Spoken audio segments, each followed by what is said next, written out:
and gentlemen, welcome to another edition of Unpopular Review. I am your host, the Executive Consultant, joined here today by my returning to Friday's co-host, possibly temporary, we'll know, Bad Guy Jack, coming in already with a Grey Goose bottle. Oh my goodness. Oh man, it's great to be back on Friday night. Excellent, and the executive is here.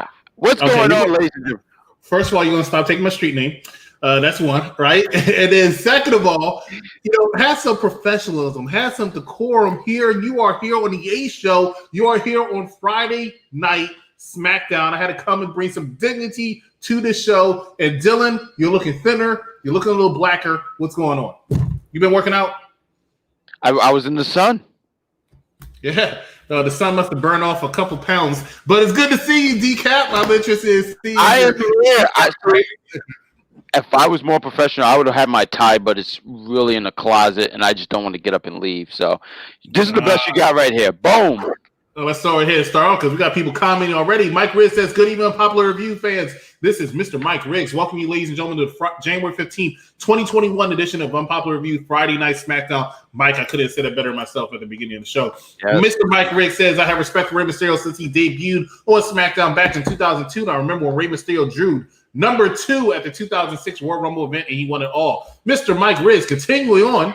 Chris, how long have you been working on Unpopular Review? Because I would like to learn from the master. I've been on Unpopular Review since November of 2018. Oh. Mr. Mike Riggs says, Kingpin, I have respect for you, even though my co-host Chris said that you're drunk on behalf of my co-host. I apologize for laughing you. Never apologize for Mr. Mike Riggs. Mr. Daniel Miller says, this show sucks. So let me tell you the little backstory. Daniel Miller was actually challenged because he was doing some BS in the wrestling groups. And I challenged him, if he actually has stuff to say, if he's feeling froggy, he can come on the show. I'll send him the link. We are a guest episode today, ladies and gentlemen. So if you want to join us, let us know. Send me a message, send Bad Guy Jack a message. I challenged Daniel to come on this show. And guess what he did? He ran and he did what he always says. Everybody else he don't seem like a runner. He just seemed like someone who just can't take a challenge at all. We call it a keyboard warrior. We call it a keyboard warrior. Mr. Mike Riggs, Chris, I promise tonight during the Unpopular Review of Friday Night SmackDown, I will only talk about Friday Night SmackDown. Thank you so much. Chris Harris is a piece of crap. As long as I ain't come out your ass, I'll take that. Christopher Harris, hello everyone. Hey, Christopher.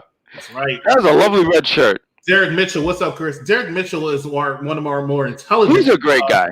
Yes, I wish he's one day tremendous. Daniel Miller, Chris Harris is scared of me, yet I'm here online on people's TV, tablet, whatever you're watching us from. I think I found out most people watch us from their tablets. We actually have an algorithm for that. Oh, cool. They're watching me say, hey, I'm not scared of you. You can join this show and you can say hashtag fuck WWE, but you've been too afraid. You don't even accept tags. That was Martina says this Friday, and you know what that means, that you're going to be just as corny as you usually are. Derek Mitchell says, what's up, bad guy? Hey. Says, ding dong, hello. Hello. Charmaine says, hi, hugs and kisses. Derek Mitchell says, Doom, Harlem Heat, Crime Time, and Street Profits all round up in one. That's us. We're Harlem Heat. Elvis Martinez says, have you guys bought a Powerball ticket? Negative. Mike Riggs says, this show is going to be the very best show of all time. And Mike Riggs says, Chris, I messaged you. I'll check in a second. Let's go ahead and let's start talking about Friday Night SmackDown. Now that we got those comments out the way. And Friday Night SmackDown opens up the same way it always opens up, with one head of the table, Roman Reigns, talking about his demands and what he wants for this match against Adam Pearce at the Royal Rumble. Are you happy to see Roman Reigns join us every beginning of the show on Friday Night SmackDown? Or do you think they need to switch it up? Ron, I'm very interested in hearing your opinions when you're not acting like you're excellent. Go ahead and tell me. I mean, it's definitely cool if they eventually switch it up, because you don't want anything to become stale. That's the thing you want to do. But I as I was sitting here watching SmackDown, I thought it was actually really cool seeing him telling Paul Heyman what to do. He's sitting on the couch and he's sitting there saying, yeah, but I don't even think he said a whole lot. It was Paul Heyman doing all the talking, and he said, yeah, well, handle this. You just don't want to do this so much where it gets stale. Like, it's cool, it's definitely cool, but you don't want it to become stale. And if you do it too much, it becomes stale. It becomes eventually like a banana sitting on your counter. You don't want that to be a thing. So I didn't mind it, because it was my first time watching SmackDown in a while. Like, I was, last week I was off, so I missed it. But I was watching it, and I'm like, oh, this is cool. But you just don't want it to be a consistent thing. No. Not at all. I mean, so glad to see Roman Reigns. I actually posed the question, is he the biggest superstar in wrestling right now? And I got a lot of mixed reactions. And actually now I'll pose that question to you, Ron. Do you feel like Roman Reigns is the biggest superstar in wrestling? That includes Raw, SmackDown, AEW, NXT, MLW, Impact Wrestling, New Japan Pro Wrestling. What do you think? I definitely would have to say he definitely do. He definitely is. Like I'm sitting there. I don't watch a whole lot of New Japan. I know of characters. I know of wrestlers there, but I don't watch enough of it. AEW, they got some great names there, but they don't have the same name value as Roman Reigns. Even like Drew McIntyre, I think he's been doing a really good job. I think he's been doing a really good job on Raw as a champion, but they don't match up to Roman Reigns. So no, I do think he is the biggest name right now. Like, especially since John Cena is not active at the moment, right? So you have to go with. I think you would have to say Roman Reigns is easy. If John Cena was active, I would say Roman Reigns is number 2. But with John Cena not here, he's definitely number 1. Yeah, as a consistent wrestler now, I will have to say that Roman Reigns is up there. I don't see anybody coming close. I mean, to a certain extent, yes, maybe Drew McIntyre. To a certain extent, yes, maybe Jon Moxley. But I think heads above tails, if you have a match with fans in it again and you put a name on the marquee, I think Roman Reigns sells more tickets. Mike Riggs says, what's up, bad guy Jack? Charmaine, I'm happy that Adam made a good choice. Matt Mad Dog Kelly says, hey, executive consultant Chris Harris and bad guy Jack. Matt, if you ever want to be on the show, because you do a good job at Behind the Ropes Media, make sure you follow them, Behind the Ropes Media. You can feel free to send me a message. Send me a message. Yes, you do. Send me a message and we can get you on for a segment or two. Daniel Miller said, hey, Chris, Raw sucked and Roman saved WWE in general. Good job. Very intelligent comments by Daniel Miller, as always. Charmaine Marie says, hello, Mr. Hi. How are you? Looking good. Thank you very much. Mr. Mike Riz says, Chris and Bad Guy Jack and Mr. Mike Riz will make sure our show is once again the number 1 talk show review show of all time. Matt Mad Dog Kelly says, don't forget Sting. Can't say Sting. Sting is out of its prime. Yeah. I wouldn't put Sting in that conversation.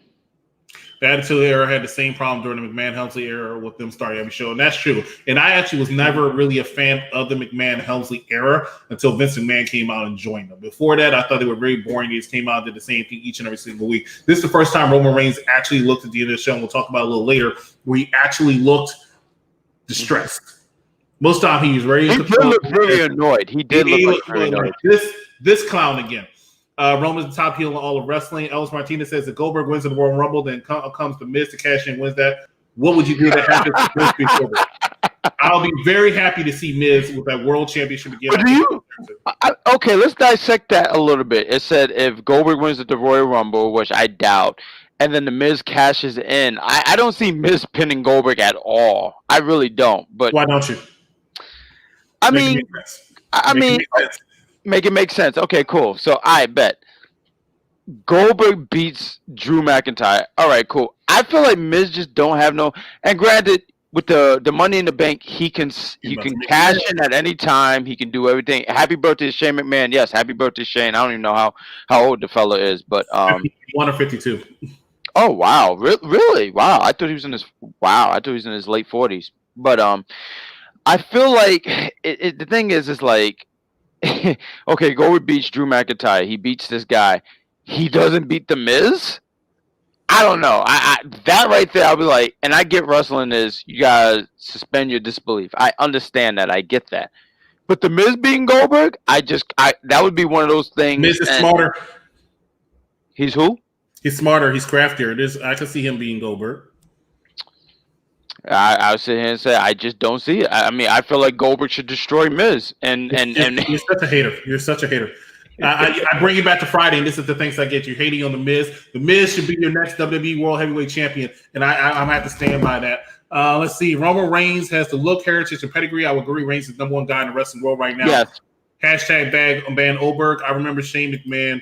And it looks like it says from Beijing. Let's talk about the first match of the night. Sure. The first match of the night is Shinsuke Nakamura versus Jey Uso. Jey Uso came out here, cut a promo talking about he's entering the Royal Rumble. He's declaring himself for the Royal Rumble. He's going to win. He's going to challenge either Goldberg or Drew McIntyre. He's going to go to Raw. WWE World Championship. Go to Raw and take that championship at WrestleMania so they can be the head, run the WWE, the Bloodline. Yep. Do you see this as a possibility of happening? Oh hell no! Like it was crazy because like as I was watching this, as I was doing my homework for this show, I mean, I get what his character is supposed to be. He's supposed to be, the Robin to the Batman, Tails to Sonic, whatever you want to put, the sidekick, right?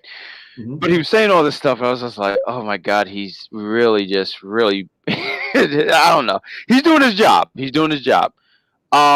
Definitely don't see him winning the Royal Rumble at all. I don't see him. Um, I definitely don't see him winning Raw, and even if he did, Drew would knock the taste out of his mouth. If Goldberg won, would knock the taste out of his mouth. I just don't see it.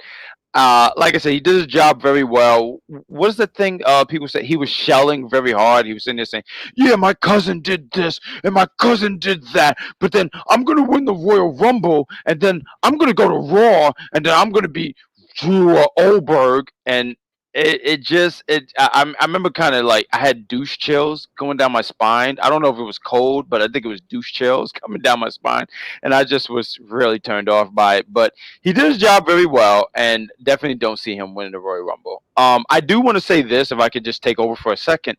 It was really cool because I really missed last week. So when I got a chance to see that Nakamura was really he looked hot in that gauntlet, which I'm glad because I gotta say, Sensei. I mean, if you're a New Japan fan, I guess you already knew how great he was. I caught one match in New Japan with him. It was him and AJ in 2016. So I had an idea, but then you see the stuff that he can do and stuff. And I've always felt on the main roster that he was very underutilized. Mm-hmm. So when he was in that gauntlet, I thought that was great that they acknowledged, like, this guy is great. They acknowledged that he was great. I mean, that's why he did beat Ray Mysterio, Baron Corbin, Daniel Bryan. I mean, he had the fallout at the end. So him having this match, and we'll dissect it. I see that we have an approacher coming through. If you want to bring him in, but I'll bring him in a second. I want you to finish your thought. Oh, sure. But I was really glad that they acknowledged, because I think the biggest problem with WWE is they have a lot of talent and they don't know what to do with it. And I understand not everyone can be a champion, and that's fine. But I'm like, certain people, you're like, wait a minute, you should be at least acknowledging, you should be pushing this person. And I think Nakamura is one of those guys. So I was glad that he had that match with Jey Uso. And, Jey Uso called himself main event Jey, and it was cool. It was cool and all that stuff. I get why he's saying that, especially now that he's having this single run right now. But I was glad that they gave Nakamura, they gave Nakamura the spotlight, and he wasn't like he seemed very motivated in that match. Do you agree? Oh, definitely. Definitely. He was very motivated in that match. This is the Nakamura old. Speaking of Nakamura old, he also came out to his old music. The remix is gone. So I think that was officially saying that, hey, he is going to be a face. And to solidify it, you had Cesaro come out, and Cesaro was acting still very heelish, so you can see. I wanted to ask you, what did you prefer? Because I'm a big fan of wrestling themes, but did you prefer his old theme that was NXT, or the remix that he had until he turned face? Because he's face. I always prefer. The only situation with that is that his music is better, old style. However, without fans, it might not have the same impact. Because they do they do it with them, and that was the selling point behind it, in my opinion. So I have to say that might hurt it a little bit, but at the same time, I did get used to the new one, but I prefer the old one. So I would have saved it for WrestleMania, depending on who he wrestles. But since it doesn't look like he's going to be after that world title, I'm not sure if that was definitely going to be the thing about it.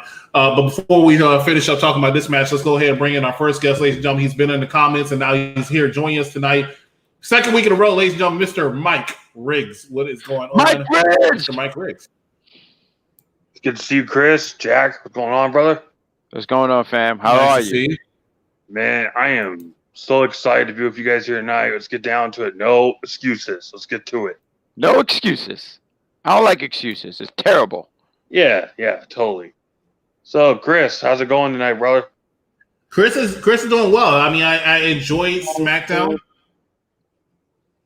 And I want to get your thoughts when it comes to Nakamura as well as the Cesaro situation. Where do you see the storyline heading up? Are you enjoying it so far? What did you think of the match between Nakamura and Uso? It's time that Shinsuke go back to his old babyface routine because Cesaro, he's like the Swiss Superman. And he's telling Shinsuke all these stuff backstage that we cannot hear because we're not at the arena yet because it's still COVID going on. Shinsuke, for me personally, on a personal level, he could break out and go after a future Universal title shot or the Intercontinental Heavyweight title, in my opinion. So Shinsuke needs to be back on his own, away from the tag team division. All right. I can agree to that. I think that I think the biggest problem with WWE is they make a lot of makeshift tag teams because they don't have tag teams. But Nakamura should definitely be someone on his own. So I agree to that. Yeah, yes. And same with Cesaro, actually. But I'm saying because I think Nakamura is the one that would make fun. To eliminate big guys in a major battle royal. Well, that was a long time ago, 2014. But this is 2021. I can't picture, say, if it's down to the final four. We're not quite there yet to the Royal Rumble, but if it comes down to Shinsuke, Cesaro, and probably Raw's on Sheamus or Keith Lee, it should be one of those matches where in the final four, who knows what's going to happen. I know we're only a few weeks away, but I'm just saying it might be 2 SmackDown guys left or 2 Raw guys left. Final four, so about like a draw. We'll talk about some more Roman predictions more so next week when we get more into the field. Let's talk about the next match of the night. The next match of the night was the best of all time, the bold Natalya in the ring with Tamina in her corner, who now that I think about it, did absolutely nothing during this match. But Tamina in her corner She did. Against Liv Morgan in this match. Of course, she was accompanied by Ruby Riott as well as, in my opinion, somebody who's just getting better and better each week, and that is Billie Kay. Liv Morgan takes the L in this match with a roll-up because of interference by Billie Kay. Billie Kay, Riott Squad. I made a comment earlier in the wrestling community, and I said I think Billie Kay is better for them than Sarah Logan. Go ahead and disagree with me if you want. Mike, you go ahead. You look like you got something to say. Go ahead. Absolutely agree. Sarah Logan is out of action. She's going to become a mom. We all know that's what's going on. But Billie Kay, she's better with them than Sarah was. Because when they first formed this team, Sarah would just stand outside the ring, not get in the ring and wrestle. That's not what the fans want to see. Now, Natalya, on the other hand, Brett's niece, that woman is a queen of hearts. Don't expect her like Uncle Owen Hart. But Natalya is the GOAT of professional wrestling. And I did see a fan did something wrong during the ceremony of the Hart Foundation, that part of time. But Natalya, she needs to keep her eyes set on the future SmackDown Women's title shot down the line, in my opinion. I think if I could take over right here, was you done, Mike? Go ahead. No, I was gonna say I think the thing because I think I can see why Chris would say that. I feel like Billie Kay is a better entertainer than Sarah. Like Sarah, I think Sarah was good in the ring, and she didn't get a lot of ring time. At least to my knowledge, I don't feel like she got a lot of ring time, or at least maybe stuff I didn't see. But entertaining wise, she definitely is. Even the stuff because Billie Kay, she just talks, and I think that's her strong suit. Yeah, I think in ring wise, I'm sorry. Ever since Billie Kay got drafted to SmackDown, she's trying to blend in, make new friends over there on the blue band. And no doubt about it, if Billie Kay gets a chance, she might be the manager of the Wyatt Squad, if all possible. Oh, that's definitely a possibility. Let's go ahead and get into some of these comments that I missed earlier. I'm so sorry. Oh, it's okay. It happens. Let's see. Ron is the best in the world. Is Jimmy Who said returning? Charmaine. Is Jimmy returning possibly to the Royal Rumble? I think it's around the time. I think we're only a few weeks away from Jimmy Uso returning. Who wants to see Goldberg versus Drew? Oh my effing G. Goldberg do the same moves. Come on. Most wrestlers do the same moves. Gotta pay attention to that. Yes, Mr. Mike Griggs says, Chris, what is your favorite SmackDown moment of all time? I don't know if I have a favorite SmackDown moment. The ring collapsing, of course. Mostly What anything. about Rhino going Jericho through the SmackDown talk? Don't forget. Oh, Nah, four when Cena had Benoit bring Heyman to the ring and eat soap. Now that was hilarious. I didn't find that funny. I'll tell you a good segment that people don't talk about enough. It was when Eric Bischoff was the for Billy and Chuck wedding. Speaking of weddings, Teddy Long and Crystal Marshall, I thought was a good one. A lot of people don't remember that one. It was a lot of good. I mean, you had people don't understand. I mean, because we always talk about Raw. SmackDown's been on the air for almost 22 years now. I know you don't want me to bring up the 4th of July episode 2002. I know you don't want me to talk about that one, but that's one of my personal favorites. That's great. Time. So, I was Charmaine said, I guess SmackDown to be. Hold up. Speaking of 12, I want to read these 12 comments before we do that. George Lewis, who hasn't been on the show forever. What's going on, Mr. Samuel Lewis? They brought back Nakamura old theme, right? Zoli Harley says, what's up, family? Zoli, another smart guy who needs to be on the show one time. Go ahead and send me a message. It'd be surprised King Corbin win. Derek Mitchell says, two of my favorite moments of the last 5 years, AJ Styles Royal Rumble debut, and Shinsuke Nakamura NXT TakeOver Dallas. I like his old themes. George Samuel Lewis answering the question that Ron said earlier. Zoli Harley says, what do you think about what Adam did? We'll talk about it in a second. That was a nice little swerve there. Michael Licata, the 24/7 champion, says, hey, what's up, guys? What's going on, Michael? Charmaine says, Jay is Roman's lapdog. This is true. What's up, Mike? Michael Licata says, hi, Charmaine. George Samuel Lewis says that ending was a swerve, and I liked it. You knew something was happening. You knew something big was going to happen. You knew this wasn't going to be the match they're going to go with. Derek Mitchell says Billy Kay is killing in this role. George Lewis says, I agree with you, Chris. I think Billy is a good fit for the Riot Squad. Derek Mitchell says Natalya is a utility player, but doesn't need a title run. Tamina's tall, but brings nothing, no pun to the table. I want to talk about this comment real quick, if you allow me. Sure, take it. Natalya is a very solid wrestler. She's been there for quite a long time, and she knows how to train the wrestlers in the ring. However, is she going after the title? I don't remember any time in the recent memory she went after the title, and I'm not saying she was wasn't successful because she did have a title run about 3 or 4 years ago, but where it was actually interesting seeing her go after the title. She's played her part in the business. She doesn't need that anymore. Yeah, and just to piggyback on that is like she's pretty much the ring general for these women in the ring because like at this rate in the game, what is she in her late 30s, 40s, or something like that? I don't know her age, but I'm just saying at this rate, she's huh? I would say late 40s. Yeah, she's definitely not her late 40s. That's false. She is definitely not her late 40s. I would say late 30s, early 40s. I think she's I was gonna say that. Mm-hmm. She's probably 40 now. She's probably 40 now. Fun fact: Tamina is actually 43. She just turned 43. Whoa. Yeah, but I was gonna say she's at a point in her career now where, right, like you said, Chris. What was it? 3-4 years ago, the last run she had with the championship was like 3-4 years ago. They're not gonna put the title on her anytime soon. I don't see that. They didn't even do that with Mickie James. I feel like Mickie James had the storyline of like I'm the old dog.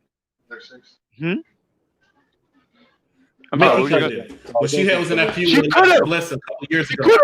She could have. I agree. She could have. But my point is this: is that like you have these women who are maybe in their late 30s, 40s, and they have the story where you can tell, like, hey, look, I know I'm not as young as I used to, but I can still go. And Natalya, and obviously she could still go, but her role is not that. It's to really make these women look good in these matches. If I can jump a match or so.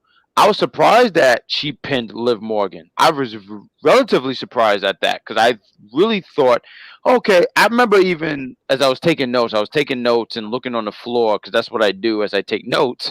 And I was looking as I was watching. Yeah, I looked at the floor. I don't know why I was interested in the floor. But then again, I had goose in my hand. So, boom. But as I was looking at the floor and I saw Liv Morgan get pinned, I was surprised. I said, wow, Liv Morgan really got pinned because I really thought that was an easy Liv Morgan win. So I don't know. I mean, maybe I missed something. I'm missing. Oh, you didn't miss it. It was just a further storyline of Billie Kay trying to incorporate herself in it, but still being somewhat of a goof up and a mess up, and that's why they had to do it in the way they still had the books from Natalya because she's still the best. She's still the most winningest. Natty is my age 38. Good, glad to see. That's means she's still good. She looks great, but that's they're padding it up. So I respect that. Malik X says peace and blessings to the panel. And Mr. Mike Riggs, and once you see this comment, this is comments for you. Sally, Issa, Abdul Malik is giving you the star eyes because you're a star, George. Fire Billy from Daniel Miller because he has nothing positive to say. Elvis Martinez, who usually is the idiot of the group. You got somebody who's dumber than you. Would you want to see Riddle win the Royal Rumble possibly versus Goldberg? I want to see him face Goldberg, and I know he wants to face Goldberg very badly. He wants to face Goldberg very badly, but I don't think he's winning the Royal Rumble. I think it would be for different reasons, though. No? Yeah. I want to see that someone in the Raw Women's division is winning the Royal Rumble. That's my opinion. That's a possibility. Derek Mitchell says, I think pinning Liv Morgan to build tension between the Riot Squad. Exactly, Derek Mitchell. Roxana, Charlie, Ashley, Bella. 4 first names. Apollo will win the new Intercontinental Championship next week. And Roman Right Hand also what up will show on January 26th of that pay-per-view. No, if you don't know what I'm talking about, check WWE Network news feed. And I will. George Lewis says, can I be on the show next week? Ladies and gentlemen, you're watching Unpopular Reviews. Unpopular Reviews, SmackDown edition. Zach and Consultant here, along with Bad Guy Jack and Mr. Mike Riggs. Every Friday, guest episode. If you want to join, send myself or Bad Guy Jack a message. George, you want to be on the show next week? You can definitely be on the show next week. Looking forward to seeing the incomparable, the overseer, George Samuel Lewis. Charmaine Marie, want to get clout. Natty birthday is May 27th, 1982. She's my age. You said that. Chastity, beautiful Bandari. Hey, brother, what's going on, sis? How you doing? Tyler Mullins says Nakamura deserves a universal title shot. What do you think about that? Do you agree to that? I definitely agree. I would have put Nakamura in that match with Roman Reigns at Royal Rumble as opposed to Kevin Owens. I like Kevin Owens. I like this feud, but it's too long. Right. I do. If we can, I don't know. Do y'all want to do it in order or whatnot? Because I do want to jump. If you want to jump, we can jump. But let me go ahead. Elvis Martinez says, I'm the intelligent one here. You're the intelligent one. Oh, my God. You kidding me? You're the intelligent one, Elvis, if you walk inside a zoo with a bunch of monkeys, and then it still has to be put up for a test, okay? Charmaine Marie says, hey, ho, Daniel, gotta go. I agree. Chastity says, every time I come on here, it's new people. Bad Guy Jack's been on with us for almost a year now, and Mr. Mike Riggs is a guest, joined yesterday because everybody else is afraid, including Mr. Daniel Miller. Charmaine, I'm actually about to bring you on. Go ahead and send me a message. Zoe to the pay-per-view. And Daniel Miller says AEW show WWE actually how to put on a good show. Look at this guy. The train is never late with this jackass. I don't understand what's going on. Sasha, that's the AEW guy, right? I think I've been missing out a lot. That's the AEW guy, right?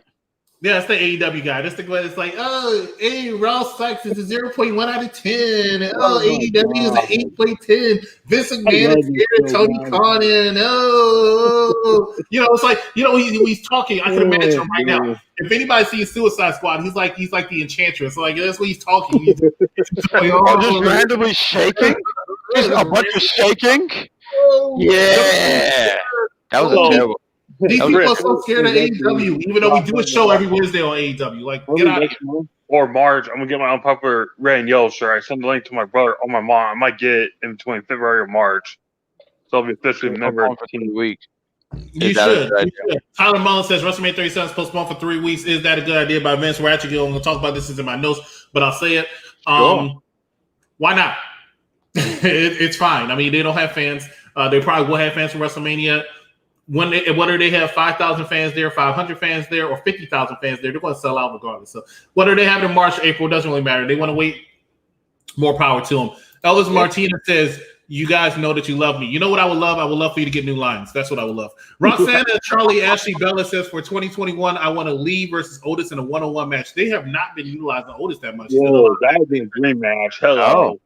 Fuck Chris Harris. So there's a club called the FUCC, and that club is called the Fuck You Chris Club. Lots of people have joined that in my life. Trust me, Daniel. You saying that does not hurt me. You know what will actually hurt me? If I find out you actually do get girls. That will hurt me because, like, if you get girls, I don't know what I'm doing wrong. Because you look like burn, Daniel, burn. This is how bad you are. You look like the type of guy that goes up to a girl and says, hey, I want to buy you lunch. And instead of the girl using you for lunch, she gives you money so you can go take yourself out to lunch and leave her the fuck alone. Matt Dog Kelly says, Chris Harris That Bailey show was fun. Do you guys think she'll do more of this talk show? Ding dong. Hello. Yes, Matt. She will definitely do more of that talk Ding show. dong. That show. I actually did want to ask you about that. What did you think about that? Because I know you've been a big fan of Bailey, and Bailey has been really doing a really great job on the show. If we can take a minute from insulting Daniel, who want to take a moment to sit here and try to ruin our show, and you're not going to ruin our show, Daniel. So I sit here and say this, and you can sit here and you can email all the hate you want, and you know where to find me, motherfucker. But the point is, yeah, no, because you're not gonna sit here and ruin the Unpopular Review SmackDown edition. You're not gonna. It's my first night back on SmackDown. You're not gonna sit here and come up with this tired ass, badass promo. You weak bad. It's called a promo. Have someone write it for you. But the thing is, I thought the segment was really good. If we can, I mean, I know we're jumping all over the place, but I did want to ask because I know Chris was a big fan of Bailey. Bailey has been killing on SmackDown. I think Bailey has been finding ways to put over a lot of.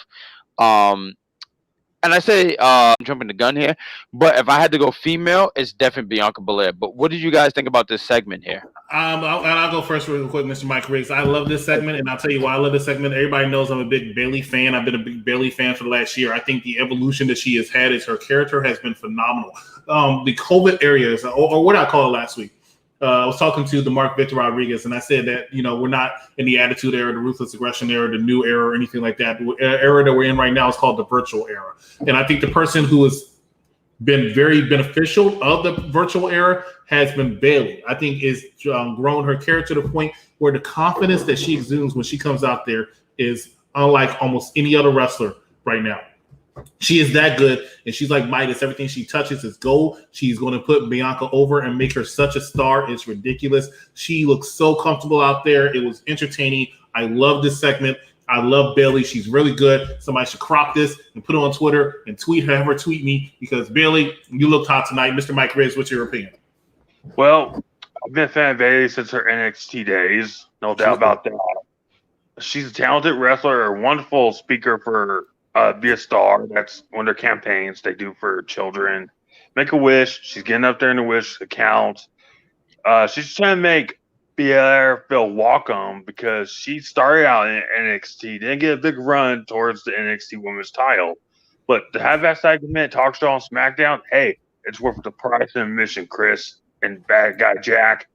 And you guys know I love being part of this Unpopular team for almost the full year since last year.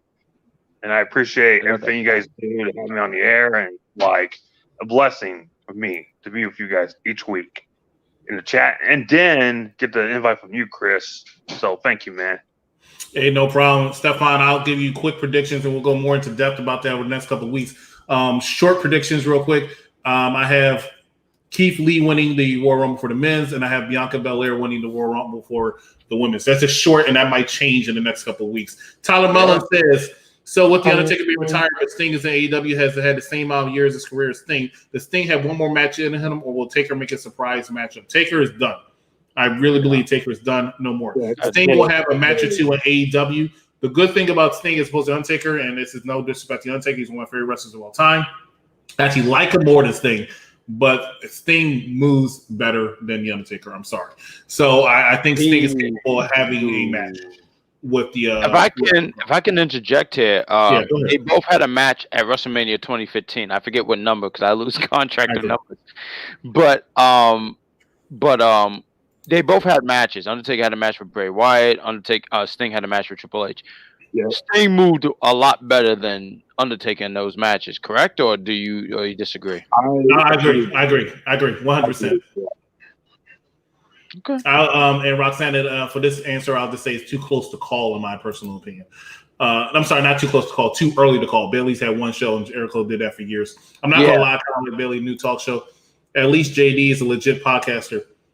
You know what, Daniel? This is the funny thing. This is the last time I'm actually going to highlight your comment. This is the last time I'm going to highlight your comment or address you, because I'm giving you more. making you more over now than you ever were in any kind of wrestling career you think you had. But let me just say this real quick. For a show that you claim that you do not like, and for a show that you claim you cannot stand, including me and anybody else who's on the show, you watch us longer than every single person who watches us. So do not say anything. You are there when we start, and you are there till we end.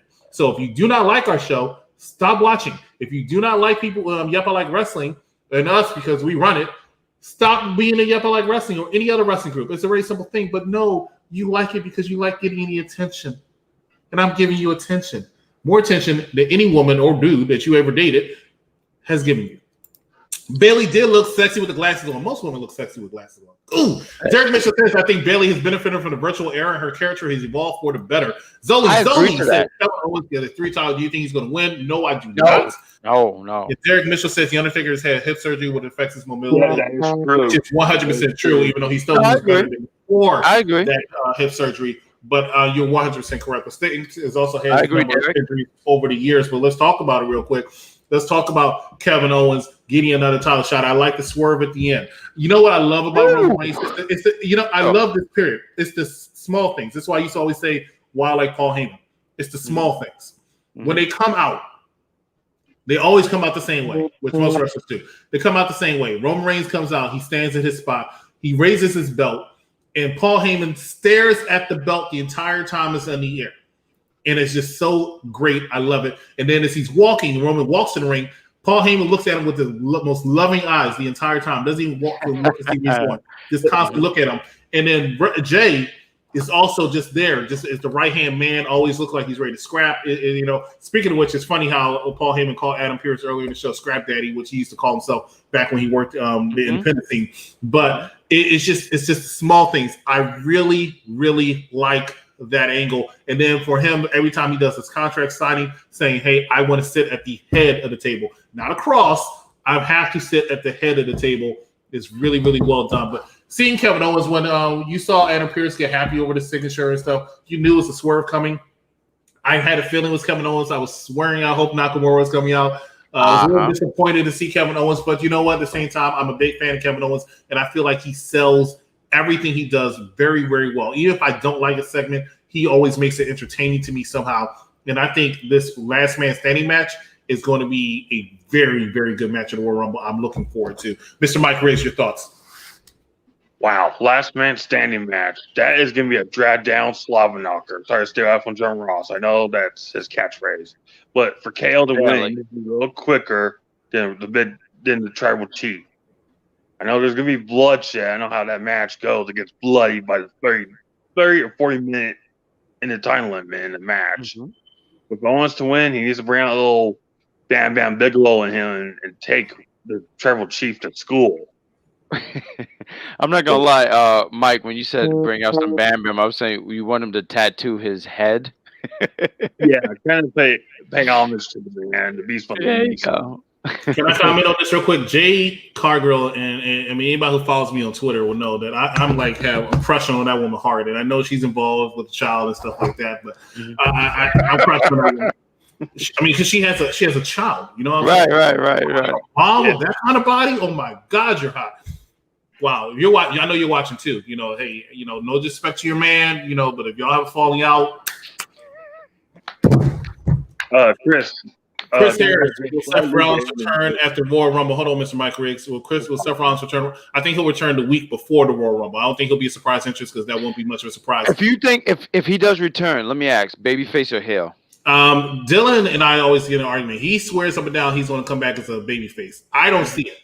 If it was a longer time, I would say yes, he can come back as a babyface. But coming back 2 months later, he picks up being a heel. When you had that kind of heel run that you had last year, where you were, you know, poking people's eyes out and stuff like that, no, he come back. If you only go off for 2 months, you come back as a heel. Okay, fair enough. What about you, Mike Rich? What do you think? If Seth Rollins come back, what do you think? Babyface heel. Wow. Seth been gone for 2 months, becoming a flobber, that's a big step. If he comes back to the Royal Rumble, I say still be a heel, but he's still doing the greater good. Because I know not everybody would agree with that. Let me ask this. Let me ask you guys this. I don't mean to dissect deeper into this question than I am, but what is the roster like on SmackDown? Is it more heel? Is it heel heavy, babyface heavy? Like, do you guys have an idea? Or I think WWE in general right now is heel heavy, and I think that's because a lot of wrestlers prefer being heel, and unfortunately, a lot of wrestlers are more entertaining as heels. And it's sad to say, but there are not a lot of wrestlers who are good baby faces right now. Okay. All right. Fair enough. First time Roman got earlier. Yeah, no, he did get one up. At the end, because most of the time at the end of all these shows, he's the one that got over. Whether he threw somebody off a thing or he had a last line or he beat somebody with a chair or something like that. This time he actually sat there and was like, oh, God. But at the same time, it didn't look like, oh, man, I'm going to get my ass whooped. It looked more like this guy just won't go away. Like, beginning, that's how I felt. But like I said, I know Kevin Owens is going to make me really like this segment. And somebody asked about it, and I know I saw it somewhere. How long do you think Big Dog will champ for? It depends on who he's wrestling at WrestleMania, but depending on who he wrestles at WrestleMania, if he doesn't lose at WrestleMania, I don't see it to possibly SummerSlam. And that's it. I can't wait to see this last match. I think SummerSlam. What happen if Kevin Owens wins? I agree. I know jumping the gun, but Jimmy Uso returns to Royal Rumble, help Reigns best Owens in last man standing match. I can definitely see that happening. Don't be too surprised if you see Brock in the Royal Rumble and win. I don't necessarily see that happening. I see him coming to the Royal Rumble, maybe, but not winning. I agree. I think Seth will come back as a face. Good job, Mr. Mike Riggs. What about her wife, Becky? Is she come back that night in the Royal Rumble? I don't see her coming back in the Royal Rumble. There are rumors that she's coming back before WrestleMania, which is a surprise to me. You have a Twitter account. I heard this on Twitter that she literally you can make not a story but like a little bio, and she said pretty much getting ready to come back to work. So she did say something like that. Right. Okay. I remember I said last week that I would have really liked to see, instead of Charlotte and Asuka being the tag team champions, I would have liked to see Becky and Charlotte be the tag team champions. They both come back at WrestleMania to face Shayna Baszler and Nia Jax, who they both were infused with before they went on whatever leave they did, whether it was maternal or medical. Right. And jumped it, and now I kind of think Charlotte is going to end up facing Asuka at WrestleMania. I see that happening myself. Yeah, Derek Mitchell says top heel SmackDown Reigns, Jey Uso, Corbin, Rollins, Zayn, Dirty Dogs, and Apollo Crews. We'll talk about that in a second. But yes, I can't wait to. Mad Dog Kelly, do you guys think Roman needed Paul Heyman, or is it the other way around? I don't think Paul Heyman needs anybody. To be honest, it's all on your screen. Reigns need Paul Heyman. I don't think Reigns needs Paul Heyman. I don't think Reigns need Heyman, to be honest. Unless it's a backstage segment, Roman Reigns does all the talking. Yeah, he's turned on. No. It's good. He doesn't need. I like the pairing. Don't get me wrong, but right. No, I don't view it the same way. Like like when Punk and Paul Heyman was together, you were like, nah, Paul Heyman, Punk really didn't need him, but it was a great comparison. It was great pairing. I agree with what you're saying, because I think Roman gotten a lot better. Matter of fact, I think we've talked in a chat or whatever. We just talked in general. I'm talking about me and Chris, and you were saying like Roman's best promo. He's like, "You're my favorite number 2," and Paul did none of the talking. It was nothing. It was all Roman sitting there. Matter of fact, I call Roman from if anyone watched Power, I just call him Ghost. And when he's sitting here and just sitting here and makes these things, I'm like, I love how he just have this control of SmackDown, even to the point of. We've been all over the place, but the segment where him and Apollo, because I saw Apollo back there, I said, Apollo, what are you doing back there? I was just about to go ahead and talk about that. So that was you want to take over, sir? Take over. Let's go ahead. But first, before I do that, Mr. Mike Riggs, we're going to bring on our next guest. Thank you so much for joining us this week. Hopefully, we'll see you again very soon. Great job tonight, Mr. Mike Riggs. We're going to thank you, Mike Riggs. Yes, thank you, Mr. Mike Riggs. All right, we're actually long overdue for a commercial break. I actually almost don't want to play it, but we're going to go ahead and we're going to play a commercial break. When we come back, we're going to be joined by our next guest. Ladies and gentlemen, stay with us. It's Unpopular Review.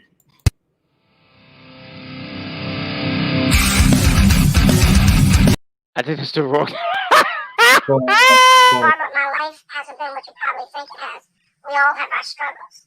Now, of course, she was lying because she's had a cushy life, Diana has. But the principle of it, she has. She's an immortal goddess from an island of perfection, as Chrissy calls it, an island whose of boyfriend was killed 60 years ago, and she doesn't have a TV. I don't know that there was the boyfriend only so much as he was the only other person who looked like her that she was willing to sleep with while they were fought together to go to the front lines. And if you recall correctly, after they woke up from the rape, she said, my boyfriend. I Although, figure out how a stone brought my boyfriend back. Yeah. Right? Well, I mean, after you assault somebody, you got to call them something. Anyway, my point is this: even though she was lying, I still like that quote. All right, ladies and gentlemen. That was great. Ladies and gentlemen, welcome back to Unpopular Reviews Friday Night SmackDown Edition. The executive consultant here, joined today by Bad Guy Jack, is the guest episode, ladies and gentlemen. If you want to join us on this episode, please make sure that you send myself or Bad Guy Jack a message. In the meantime, make sure you like, love, and share this share this video to all of your wrestling timelines and groups. And if you're watching us on YouTube or you have YouTube and you haven't done so already, hit that subscribe button. Let's go ahead and talk about it. Let's dive in more to it. Let's bring in our second guest for today, ladies and gentlemen, is none other than the Puerto Rican princess calling in today. Hey, what's going on, beautiful? Thanks for joining Excellence and the Executive. Hey, how you doing? Get another guest to replace Ron. What's going on? Nothing much. It's like surprise. It's like I thought, like, okay, because the one you were talking about earlier, Shepard wasn't know her. He should have get a title shot against Roman, not Kevin. So when I see it, I was pissed off. I turned the TV off. You should never let your emotions get the best of you like that. Let's talk about Apollo Crews real quick. Apollo Crews fought Sami Zayn in the match where Apollo Crews cheated. But the highlight of the match to me was Big E being outside on the sofa eating your fruit cup. I took a note of that myself. Yeah. Like, what is going on? It's amazing how, and I appreciate this about Kofi Kingston's world title ring, how he still is keeping that comedic edge that he's supposed to have. But I still see a little bit of killer instinct. You saw it especially when Apollo Crews after won outside took that title. And they, you know what? This is how you knew they were black. I'm sorry for anybody watching that's not black. Charmaine. But it's like no, you did. No, you nailed it on the head because, like, I think it was a great balance because he was still comical. I think that's great because he was still comical. He was still funny. But as soon as Apollo touched the belt, he was like, nah, you'll never get this belt. He was talking his trash, and I think it was a great balance because I didn't have a problem sometime with wrestling or WWE in general. They will have a character. Okay, so this is something I have acknowledged as years went on. When John Cena lost, I'm just going to use John Cena as an example. Mm-hmm. When he lost the championship, it almost seemed like he didn't care. He came the next day smiling. No, you're supposed to be like, no, I want my title back. I want to hurt you because I lost my title. When Apollo touched the title, Big E stopped being funny, and he was like, nah.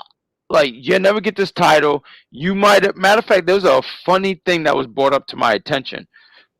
When Big E, excuse me, I apologize, but when Big E was brought up to the main roster, Big E, when he's brought to the main roster, Apollo, who was probably on the independents at the time, he said, wow, Big E is short. He was short and all these things. But Big E never forgot that. And I think that was great storytelling in a lot of ways, just for those people who might have, like, if you follow internet wrestling and stuff like that, I think that's great because, like for me, I didn't know that. And when I saw that, I said, oh, wow, that's deep storytelling. I think, and just to dig a little bit more, and I'll let you take over the floor, Puerto Rican Princess. I kind of, because I think Apollo Crews has been great. I think he's always been a great in-ring worker, but character-wise, he just doesn't have it. He's always been missing something. So what did I say? It said Apollo, is he turning heel? Apollo heel. Remember, he had the segment earlier where it looked like he was sitting under the learning tree, so to speak. Yes. Talk about watch how it goes. And it was almost funny. And Puerto Rican Princess, feel free to chime in a second. Yes. I like your icon picture, by the way, with the Unpopular Review shirt. But it was interesting to see because while Roman was talking to Paul the second time around, it seemed like he was trying to, like, show off, so to speak. But he was like, this is how you talk. This is how you talk to your people. Like, I expect to get it done, get it handled. It was a really cool segment. And the funny part about the Big E and Apollo exchange later was both of them were not backing down. Both of them said, I'm getting my last word in. He was like, you can go. You can go. It was quite entertaining. It was almost as funny as the Bailey Bianca Belair. And Bianca Belair does this funny thing too. And then Puerto Rico's princess, you can talk because you called in, but you're not talking. Nah, because you're talking, I don't want to like cut off. I'm not that type of person. Like you're talking, cut off. That's smart. That's smart. So Bianca Belair takes off her earrings, and she's showing that sign like, "Hey, what's up?" I expect you to get the best. What do you want to do? What do you want to do? What's going on? Nah, because the reason part of Cruz probably went to Roman Reigns or to talk to Roman Reigns because he was in the Talking Smack, and I think Paul Heyman was saying something to him, and he probably wanted to talk to Roman. WWE is always misrepresenting people of color. These their writers are white writing for African Americans, Latin Americans, and Asian Americans without knowing our culture. They've used stereotypical since its inception, and that is 100% true. I agree. Yeah, the only ones that are a little bit exception to the rule. New Day was actually written like that for a while until they actually got more creative freedom and they were able to play around with it a little bit more. Yeah. R-Truth can do a little bit more now. And Ruben Lopez, long time no see. I think Apollo definitely does a heel turn. I think of course, The Rock. I think Bianca. Yeah, I think Bianca should be like the one to have a title shot because she's there for now. She's like switching to SmackDown. It'd be good at the Royal Rumble. Bianca versus Sasha. She won. Let's talk about, earlier I talked about, speaking of Bianca Belair, she's going against Bayley. I talked earlier about how I think that Bayley has really been helped by the virtual era because she's developed some confidence possibly without the fans being there, being silent with her or booing her or whatever they were doing at the time. I tell you somebody who I thought was hurt by the virtual era, and the only reason I'm mentioning him is because we haven't talked about his match yet, and we're going to go ahead and talk about his match. That is one King Corbin versus Ray Mysterio, and I think King Corbin, who was a bit on a roll this year. Ooh, it's funny because Baron Corbin, I was watching a match with Okay, you want to take over? I'm trying to figure out why I heard a noise. Like, I think, is there something wrong with my headphones, or were you trying to annoy me? Nah, because No, that was me. Technically it's like I don't like King Corbin. I never like Corbin at all. But usually he's a good wrestler, even though I don't like him. But it could be a good surprise if he won the Royal Rumble. Cause I want him to like he never win like no belts and stuff. It'd be surprised if you see Corbin wins. I'd be very shocking. Roxana, Charlie, Ashley, Bella wants to see Lana as champ. Hell no. Derek Mitchell says, I agree. Corbin effective. I think King Corbin is an effective wrestler. Don't get me wrong. I don't think he's bad in the ring. However, he is not. No, he's not. Cesaro. Ooh. Not Daniel Bryan. No, he's not. I think Baron Corbin does his job great as a heel. It's funny, as I was watching him, I always thought he was a really good heel. I think the King of the Ring stuff have really reached its limits personally, but whatever. He's still running with that. Whatever. But Baron Corbin as a heel is literally, if there was a comparison of Baron Corbin, I would say Baron Corbin is Chris. Like Chris, if he was 6'7" and all that stuff, like he's a really good heel, if you ask me. I disagree. I don't think so. He needs to fan. When you look at his old matches, so? It's not like he went over there and did a whole bunch of negative. I don't think so. Besides the deep six and the end of days, he doesn't really have any moves like that. I mean, he can. He's not fancy. Very, very basic, right? He's not fancy. But what he does is he knows how to entice the fans and get the fans into it. And I think that's what he's missing right now because he can't get the fans into it. So now you're just watching his work, and it's not as impressive. I don't need to see him being thrown into the turnbuckle, him slide out, and come back in for a clothesline every single match. It's getting older. It's not as impressive. Do you think that you might have Do you think that I might have surprise guesses like in the Royal Rumble? Maybe throw out Corbin out. I don't think they really need surprise guests, and I wish they would go away. I know a lot of people love it, but then see, here's my problem with wrestling fans in general, right? He's one of the heels that stick to being heel, not trying to be cool heel like NWO or DX, and you're absolutely right, Derek. It's normal. But here's one of my problems with the Royal Rumble and the thing. It's like people always complain. They did this with Legends, like, right? When they bring in people who don't work for the company full time, who are over the hill or whatever like that, don't wrestle anymore, they always complain about it. But when the Royal Rumble comes, you only have 30 wrestlers, right? There are over 80 wrestlers on the main roster, right? So not everybody can get a spot in the Royal Rumble. Right. You want to give up one of those spots so you can see somebody from the past, a Gregory Helms? Really? Yeah. Really? But then you'll complain about it. You know, you got to pick a struggle, and that's what the wrestling fans do not seem to do very well. I hope they don't have surprises. There have been a few Royal Rumbles lately where they have not had surprises. I think I don't think they had a surprise in 2018, except for Ray Mysterio, who later rejoined the company. But they have enough wrestlers. Yeah, they have enough wrestlers though where they don't. Now the surprise. Yeah, the surprise one was Edge when he came out. Everybody was like No, that was jumping for joy. 2020. That was 2020. Yeah, last year they had Edge, they had MVP, but these people came back, so I was fine with that. Yeah. You never know, Kurt Angle might come out. I hope not. I hope not. And not even like a negative thing. Is go ahead, Chris. But that's a question. Why not?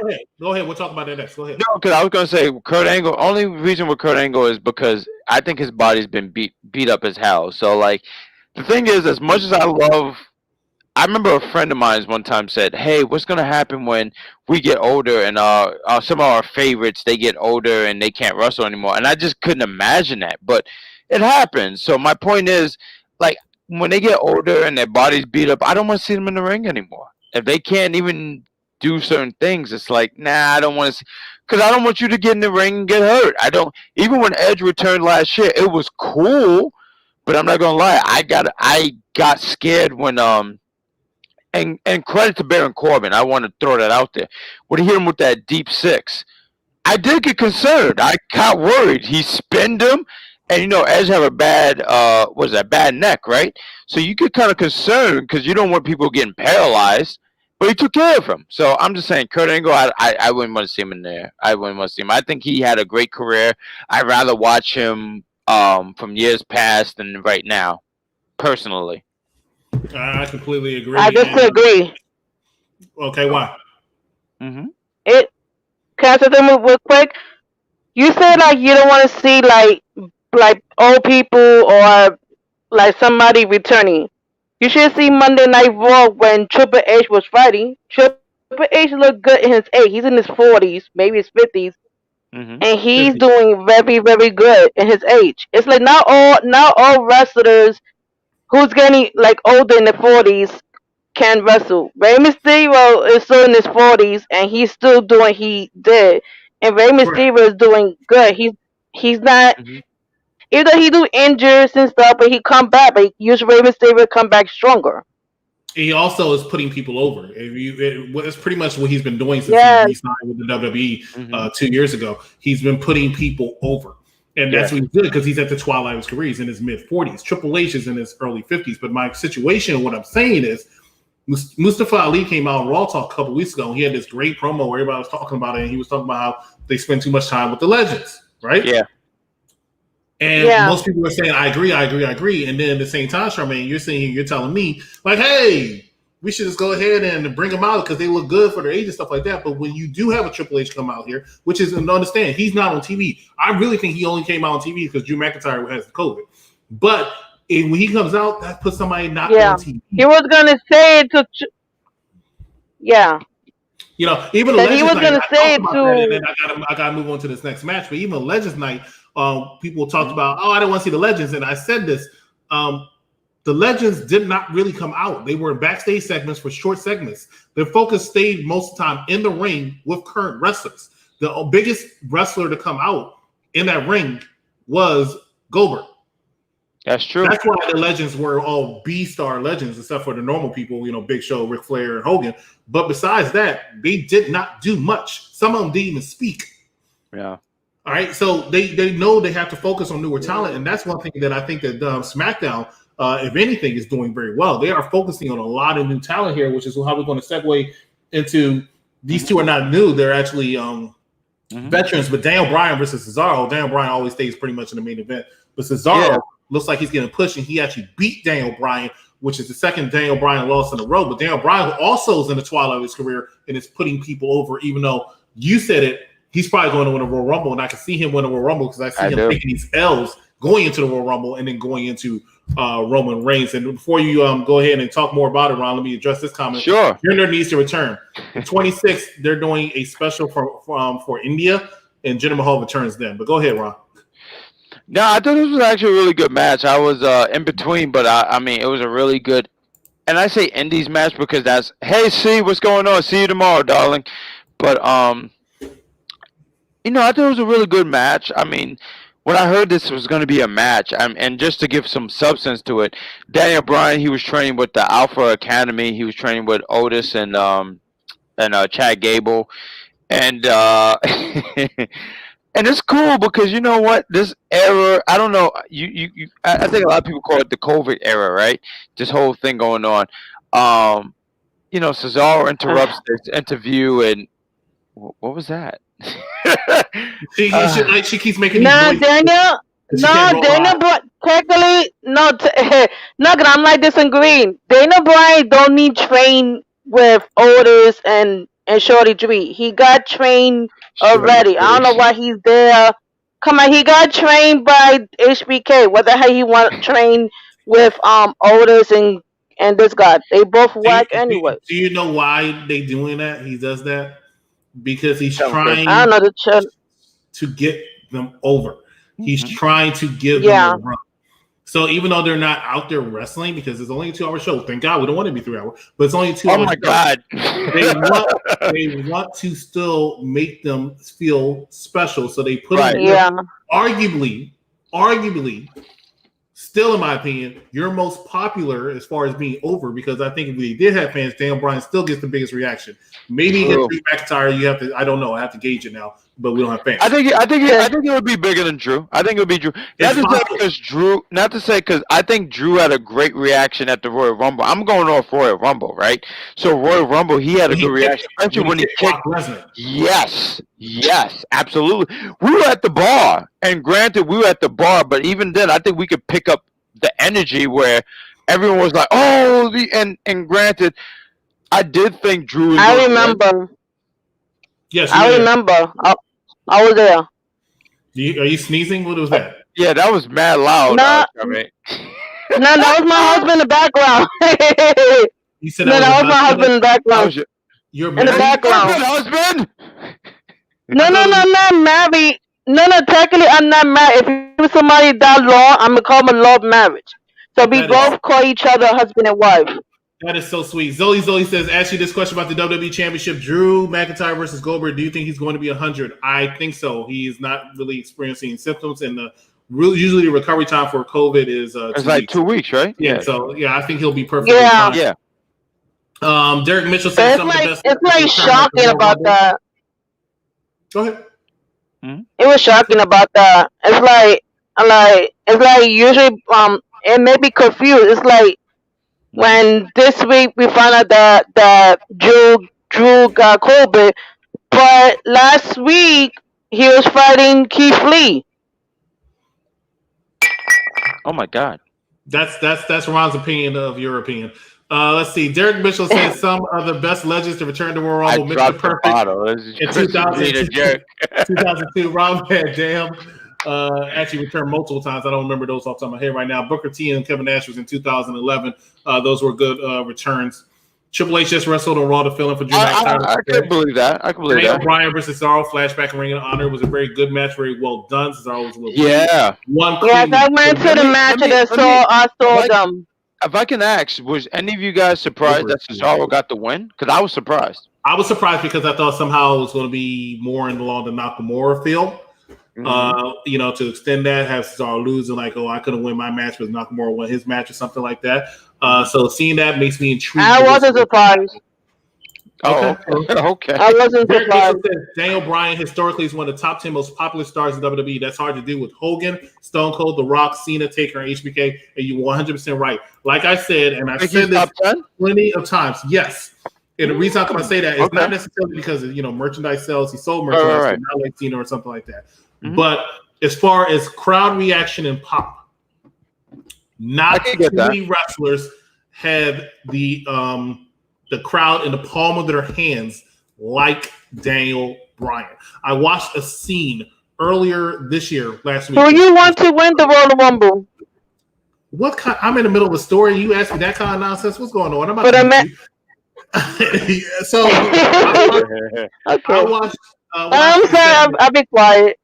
Good. I watched a segment last week where I saw Daniel Bryan in a cage, and he was part of the Wyatt family. He shed off the Wyatt. Yeah, I know what you're talking about. Beat the hell out of Bray Wyatt, and he climbed. He was right, and he was about to hit 2014 or 2015. 2014. Yeah, he was about to hit his knee, and he hit the knee. He started doing this, yes, and I saw 13,000 fans. And he did it slowly too. He did like exactly. Mm-hmm. Exactly. And they just, yes. And I've never seen anybody outside like a Rock or Austin have that kind of power. And it's not like he only did it one time. He's done it multiple times where he can get them people saying yes. So, yes, I agree with Derek Mitchell 100%. I think even though, yes, is he the most popular as far as has a career outside, like a Cena, like a Rock, like a Hogan or something like that? No. But is he one of the most over and popular wrestlers ever in wrestling? I definitely have to say you got to put Daniel Bryan in that conversation. Good job, Derek. Ruben Lopez says Carlito didn't show because he doesn't want to do a 2-minute cameo. 100% correct. But the thing is, that was the reason why? That was. He said he wasn't going to get on the plane and fly out there and stuff like that, just appear in the backstage segment for 2 minutes. So I completely understand why he felt like that. But at the same time, like I said, you have these fans who get so upset because they want to see the legends, but they get upset when they see the legends. Like, pick a struggle. Pick a struggle. That's true. All right, but that was. Go ahead.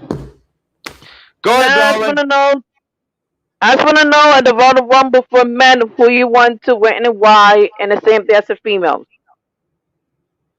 Female Bianca Belair. I think the match is going to definitely be Bianca Belair against Sasha Banks. I just see that being the Mania match, and there's something about that match that make me go like, "Wow, that's going to really be a show stealer."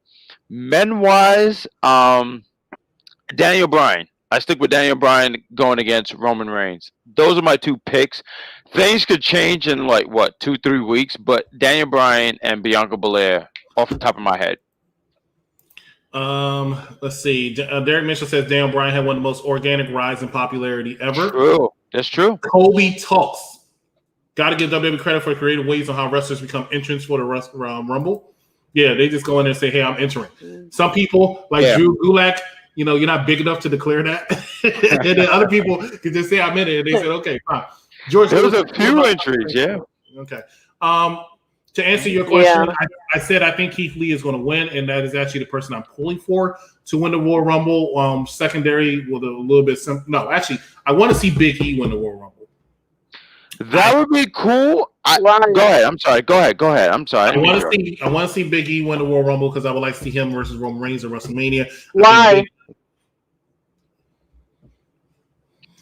I want to see Big E versus Roman Reigns at WrestleMania because I think that that would be a great match. I think Big E is the person you want to put money behind and to be a possible #1 star on SmackDown because as much as I like Daniel Bryan, I know he's at the twilight of his career. I know this is his last run, and I don't really think he really wants the title. So I would like to see Big E go after that.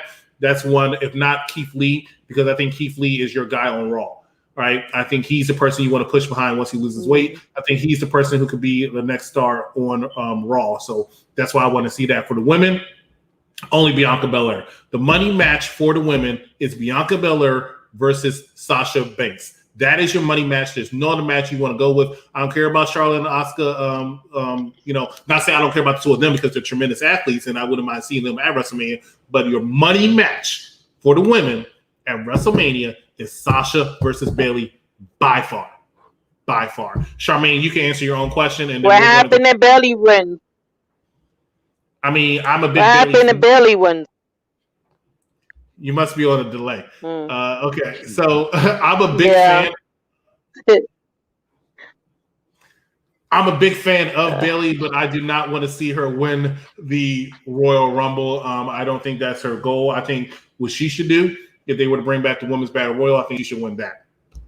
But I wouldn't mind seeing, and I forgot to mention this earlier when I saw this commercial, this question, I wouldn't mind seeing Naomi come back at the Royal Rumble. I don't think she should win, but I wouldn't mind seeing Naomi come back because I'm always a big fan of Naomi.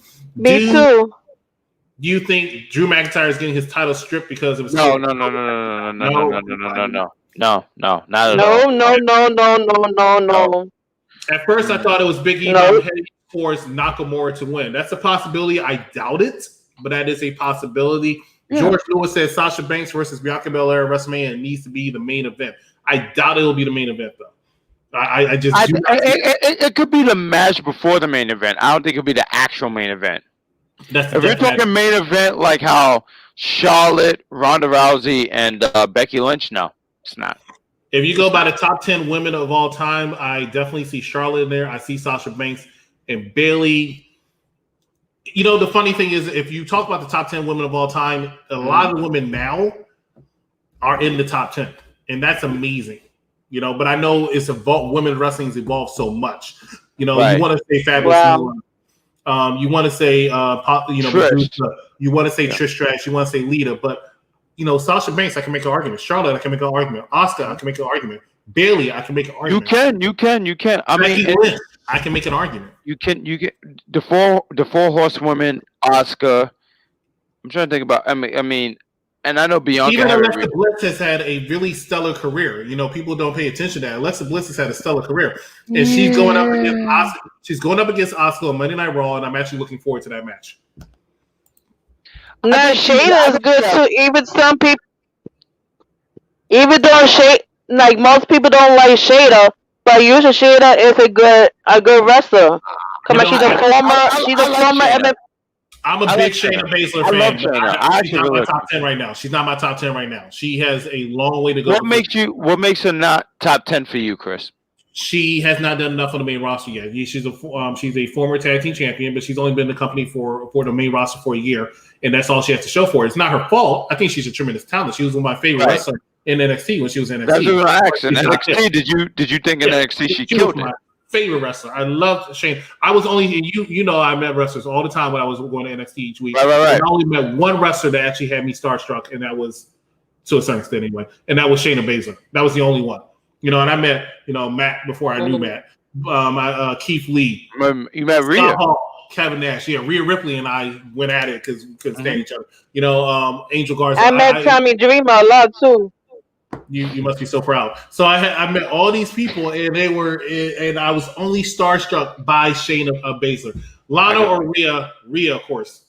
What kind of question is that? What are we talking about? What are we talking about? Lana or Rhea? Who you want to see win the Royal Rumble? Who you want to see? Any competition? It'll be Rhea, and when it comes to Seth and Lashley, it would be great. It would be great if I know we're going off the rail, but it'd be great if Lashley won because I think Lashley has been killing it lately. I honestly do. Your money match for WrestleMania, I'll say money match again. I don't care who you are. You cannot sit here and tell me that Lashley versus Brock Lesnar is not the match they need to go ahead, especially the way Lashley. You don't think it's too late? I think it's actually now is the perfect time to pull the trigger because Brock Lesnar is actually going toward the end of his career because he doesn't go like he used to. I don't think he can. And Lashley is dominant. Like when I saw him wrestle Matt Riddle on Monday Night Raw, and I said, I agree. Yeah, I agree. I saw him wrestle Matt Riddle on Monday Night Raw. When he came out, I was like, there's no way Matt's going to win this. They're like, oh, how you say that? Matt's our dog. No, I don't think he's going to win this. Bobby Lashley has been killing it each and every single week since he joined with MVP. He's only lost one match before he lost to Matt Riddle a couple weeks ago. But he only lost one match, and that was his first loss in a long time. Correct. He lost to Drew McIntyre, and there was some tomfoolery in that match because of Lana. That's why they end up getting a divorce. Bobby Lashley, he has even in the multi-man matches and he loses beyond that, he's not the one to take the pin, and he still looks strong doing it. He goes out there, he dominates so many people. And even during that match, I had to text Matt and like, hey Matt, are you okay? And that's when he sent me the picture, like, yeah, I'm okay, bro, and stuff like that. But it was a really that's cool.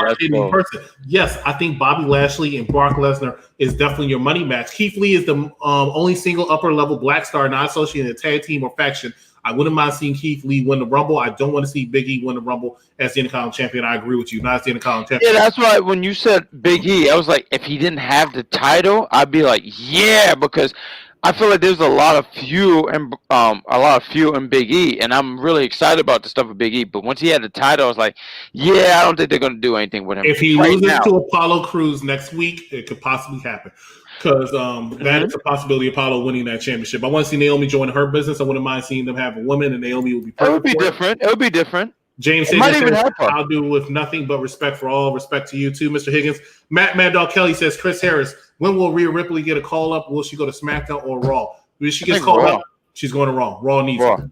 Derek Mitchell says, my top 10 women in the ring: Trish Stratus, Lita, Charlotte, Sasha, Bayley, Becky Lynch, Paige, who had a short career but a very, very noteworthy career in WWE.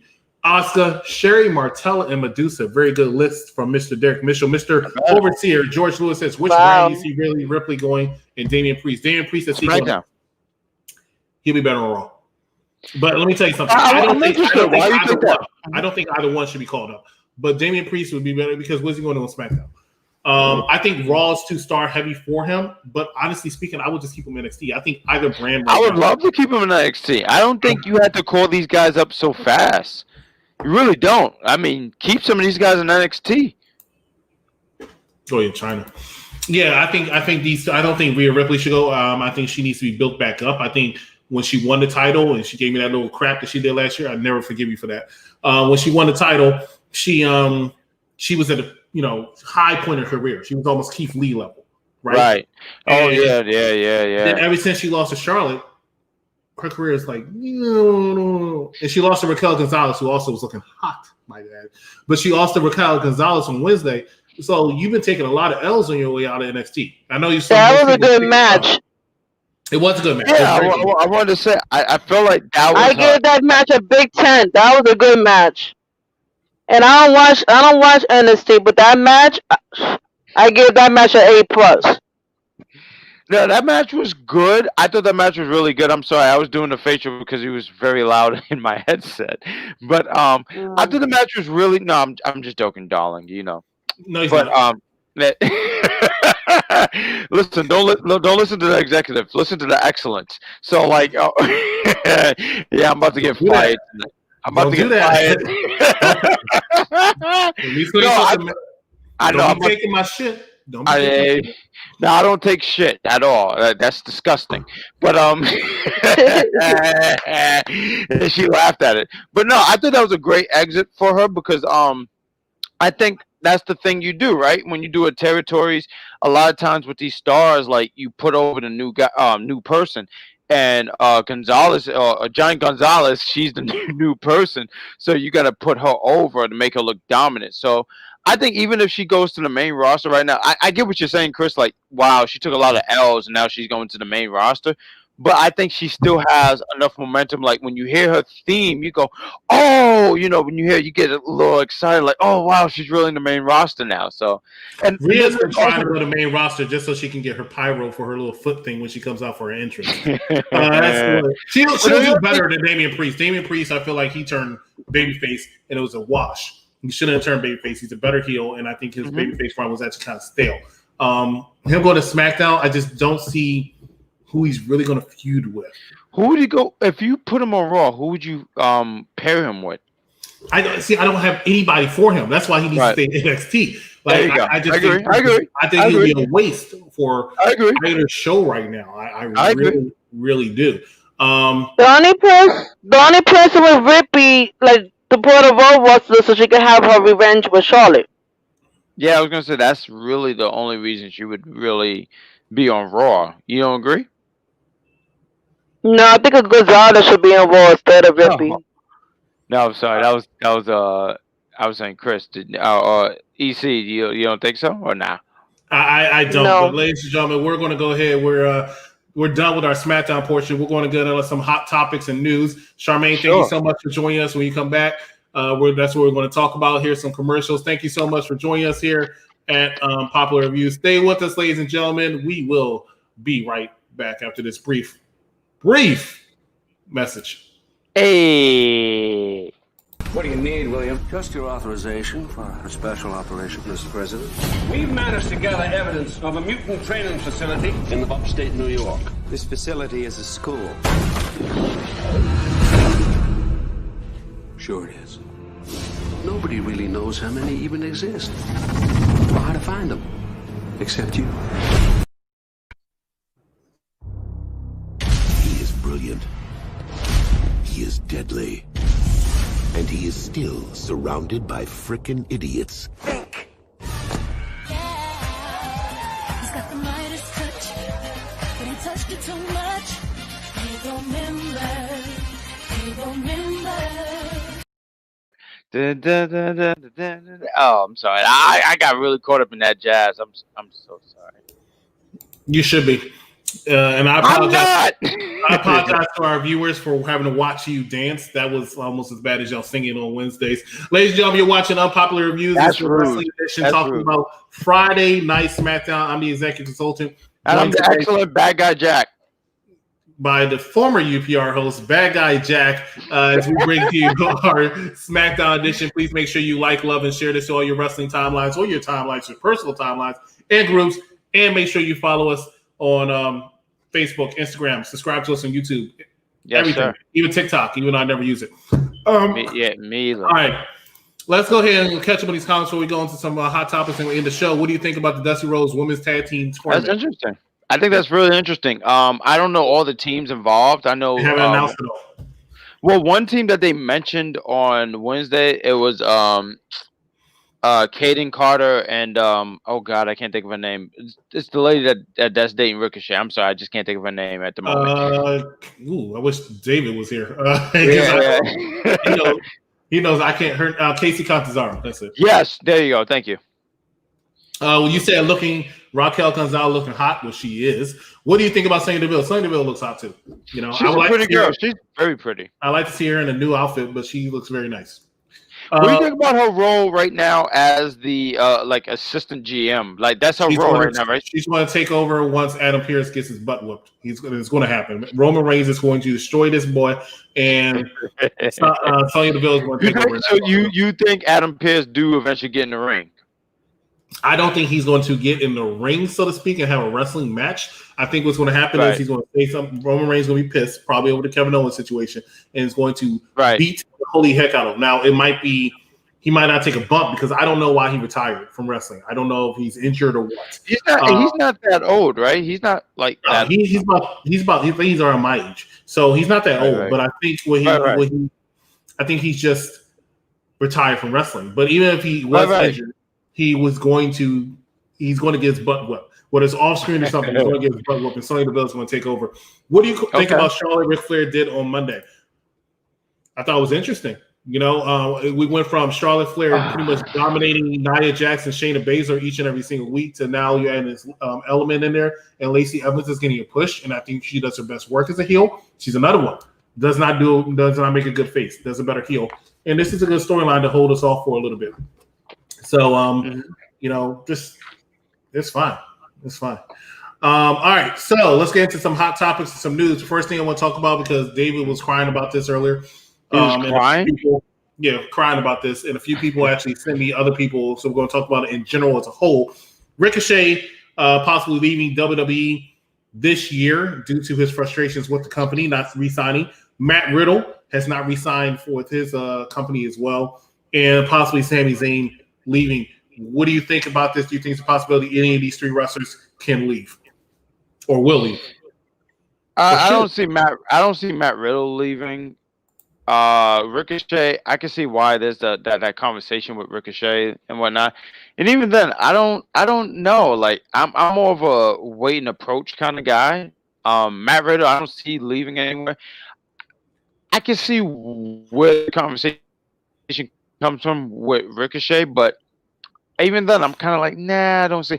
Even though there's someone pointed out, and I don't know their contracts at all, but they said his contract don't expire until 2024.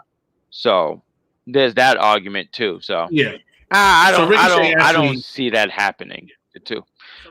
Ricochet actually debunked that rumor for him, saying that, this is not true. Right. And I don't know how long his contract is. I thought his contract actually had another year or two left. So that might be 2024. It might be true. I don't know. I'm thinking it's 2022, 2023. I don't think, even if his contract was up this year, I don't think it's a good move. This going to be unpopular. I don't think it's a good idea for Ricochet to leave WWE, especially for AEW. If he goes to Impact, that's one thing. Impact, he's a big dog in a small area. He can actually shine, probably in winning the Impact World Championship. Does a great job. They'll use him right. I don't see AEW using him right. And if you don't believe me, this is what I'm saying. No, I don't. Okay. So I talked about it. I said, name some people who left WWE and went to AEW, and how well they've done. John Moxley's world champion, right? But he was a world champion in WWE, right? He wasn't top dog, but he was a respected superstar. Chris Jericho. I don't have to give you his resume. Everybody knows Chris Jericho's resume. How right? great? Yeah. Now let's talk about it. Rusev, Ty Dillinger, FTR. Cody Rhodes practically runs the company, so I'm not going to mention him. But Luke Harper, rest in peace. Are these wrestlers that I mentioned outside the aforementioned two doing phenomenal work in AEW, or are they pretty much in the same stagnant position they were in when they were in WWE? I think more Rusev, because like I remember a post, and it was pretty much like Tony Khan pointing out like, yeah, well, he was at WrestleMania, he was in a tank, and he was supposed to be this big deal, but he wasn't. We're trying to rebuild him up. And lately, and it's still my partner from Wednesday, Jeff. Rusev was coming out as coming out in someone's grandmother's curtain things. Mm-hmm. Like Rusev should be someone deadly, and they have him doing these things. And I understand a slow build, but I don't get what's going on. FTR, they did win the tag team titles. I wanted to ask you this, actually, matter of fact, because sometimes we talk about wrestling, and maybe it's not you, maybe it's someone else, but I feel like it's you. But we talk about someone, they put the title on someone, they're like, well, they put the title on this person, and look what happened, nothing. Do you think the title makes the person, or the person makes the title? Because FTR, they did have that titles, but it didn't seem significant, if that makes sense. So I think it depends on the person, right? Right. So in a short answer, I would say it's the person who makes the title.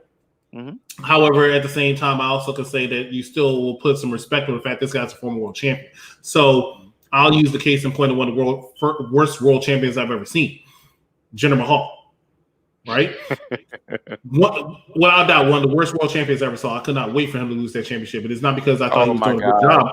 I just thought he was a terrible champion. Right. Couldn't respect him. But when he comes out, even though I never want to see him win that title again, I still look at him as a former world champion. But he didn't do anything with that championship. I've seen people take that title and I'm like, I'll use Daniel Bryan. When he first won the world title, if I cash in Money in the Bank, I was like, why is this guy world champion? He's not world championship material to me. But he went and he did a great job. Where I was there, I mentioned this on the show before. I was there when he won that first world title, and he beat Big Show for it. Survivor Series? Yeah, I think it was Survivor Series. He pinned him, right? No, it was a TLC pay-per-view in 2011. Okay. He cashed in his Money in the Bank. He pinned Big Show after Big Show beat Mark Henry for the world title. I was there for it. I was so pissed. It ruined the night for me. I was so pissed. I was like, why is this small guy winning the world championship? I was there when he lost that championship, and it was a completely different reaction because he lost to the Sheamus. I'm like, oh my God, Daniel Bryan was one of the most over people there, and I love this title reign so much. He made the championship for me. Roman Reigns right now has made the Universal Championship more important than the WWE World Championship to me. That's not something I've been able to say for a while since Brock Lesnar had it. But he has done it because Roman Reigns makes the championship. I think Bayley made that SmackDown Women's Championship more important than the Raw Women's Championship over the last couple months because of her effort with her and Sasha Banks. I think it's just been that good. So it just depends on who has the championship. I think Miz was one of the greatest Intercontinental champions of all time, especially in the last 10 years. And I think he made that championship more important than a world title at times. Especially when he had that Intercontinental title and he was going to Dolph Ziggler. I can agree to that. I can agree to that. So getting back to my point, Ricochet in AEW, I just don't see where they'd be using him for do anything. Derek Mitchell says Ricochet equals Scorpio Sky in AEW, and that's pretty much all he'd be doing. Bald and black? He's not going to be able to do too much more than he does in WWE right now. I think his best chance is to stay in WWE, and honestly, I know he's going to hate it eventually, but he'll like it in the long run. I think he needs to be repackaged a little bit. He might want to drop the when you say repackage, what would you do with him? Like what is your vision of a repackage? I don't necessarily want to see him join the Hurt business because I think what the repackage I would like to see him have was something along the lines of what Cedric Alexander had. I thought Cedric Alexander was a good talent, but very boring. I agree. If he joined the Hurt business, his stock has rose to me, and I think he's done. I gave him seasoning. And I think that's a lot of seasoning. I agree. I think if Ricochet joined Retribution, but don't wear a mask, right? Oh my But God! Don't do that.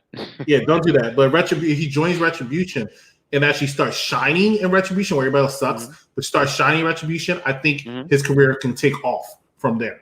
So I would love to see Ricochet stay in WWE and do that. Otherwise than that, if he were to leave, go to Impact Wrestling, where I think he could be a big star. But at the same time, I don't think he leaves this year. I think he still has another year or two left in his contract. So I will say that. I mentioned Matt Riddle. I will let y'all know, a few people messaged me about this. Matt did resign last month. He signed that contract. So that was a lie. Let me debunk that right now. Matt is with the WWE for the next, I think, 3 years. Cool. Sami Zayn, I could see him leaving. No, WWE. I definitely see that. You think Sami leaves? Yeah, I think Sami leaves. Sorry. Lance Archer, but see, I forget Lance Archer. Everybody forgets Lance Archer until he shows up on TV. Besides Moxley and Jericho, who else has left WWE and had more success in their new home, like Ring of Honor, MLW, Impact, or AEW? Some people might argue the Good Brothers. I don't. And the reason how come I don't argue the Good Brothers, they're the tag team champions, but they won the tag team championship on Raw like 2 or 3 times, right? Nobody remembers. Impact Wrestling, they went over and won the tag team championship. Nobody cared.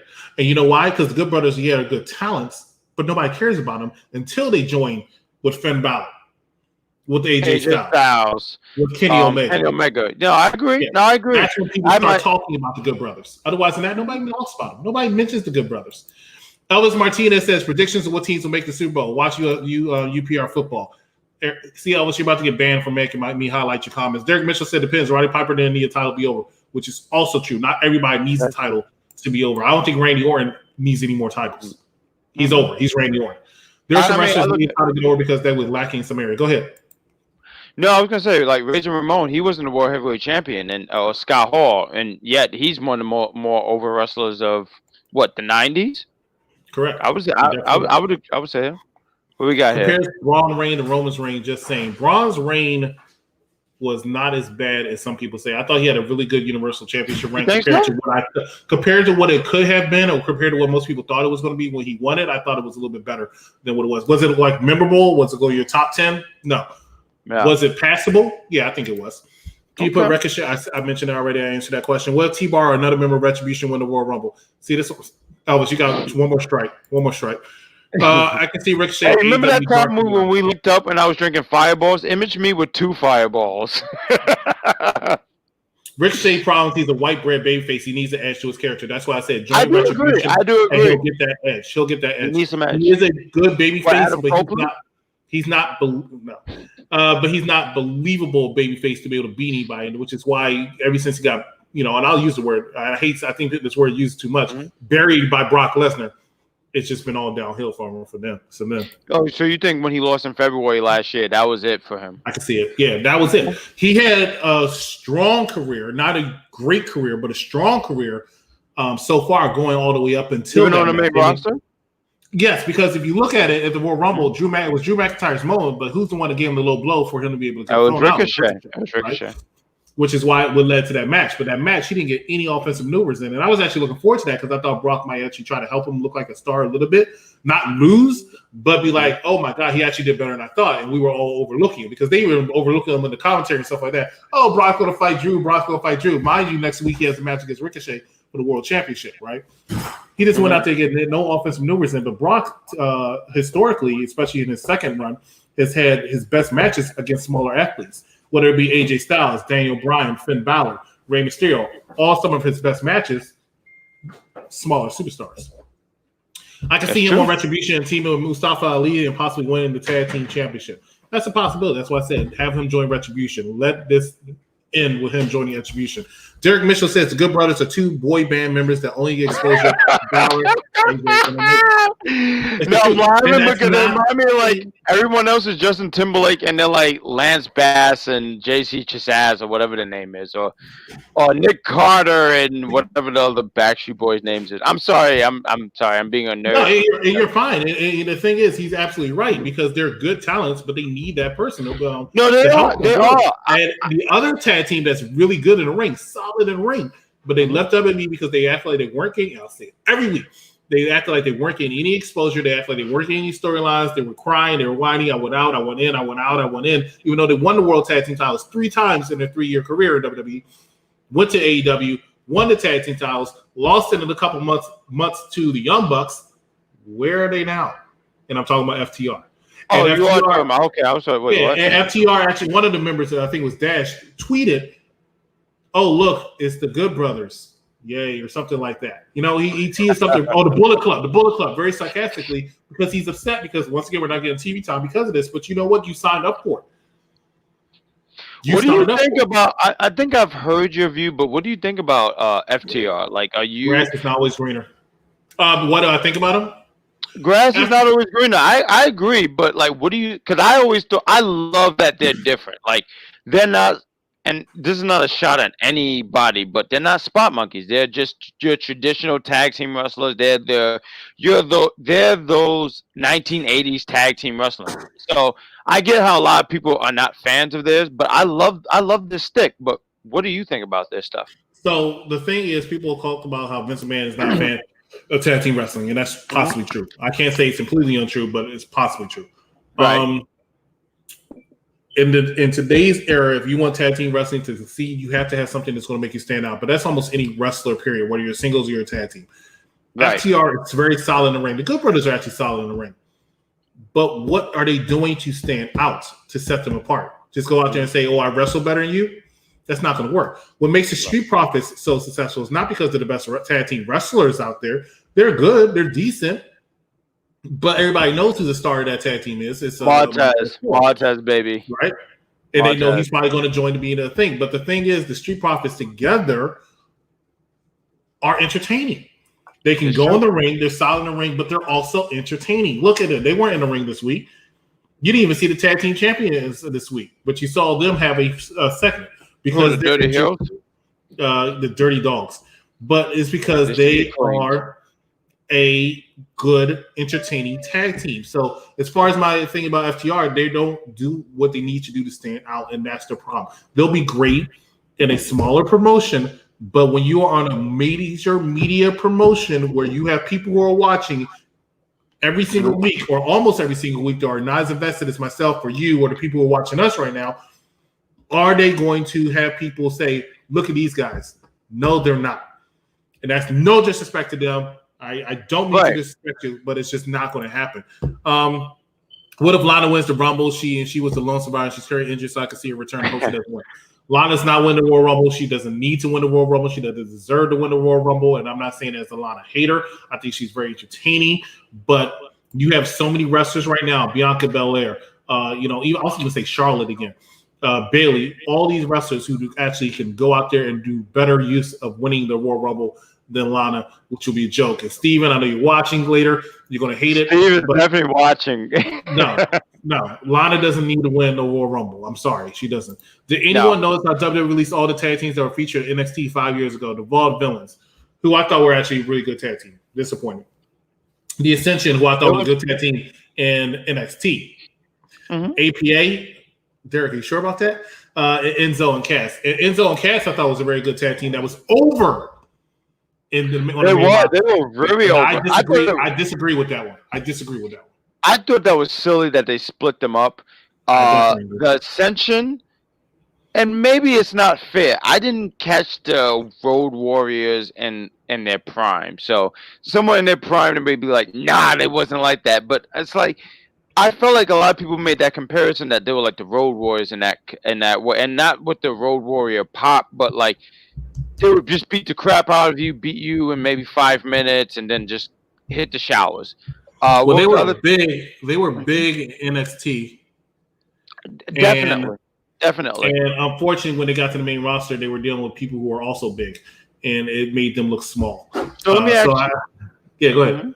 No, I was going to ask you, do you feel like when a lot of these guys, I understand, and this is the thing, I understand, like, as a wrestling fan, NXT is a different universe from the main roster. Do you feel like a lot of these guys who get called up from NXT to the main roster, or some people say called down to the main roster, do you feel like they, like the main roster, they underutilize them? No, not at all. No? Not at all. Not at all. I think they, like I said, each and every single week, I think NXT has a program that works. And what I mean by that is they go outside, they go out to the venue that has 500 fans, including yours truly. And we're very invested in people that we watch. And we let the fans that are at home know that, hey, we like these guys, which is pretty much everybody. We were fans. When I say we, because I was in there, it doesn't mean I was doing it. But we are the people who cheered No Way Jose so much that you thought that he was good for the main roster. No Way Jose should have never been on the main roster. No. All right.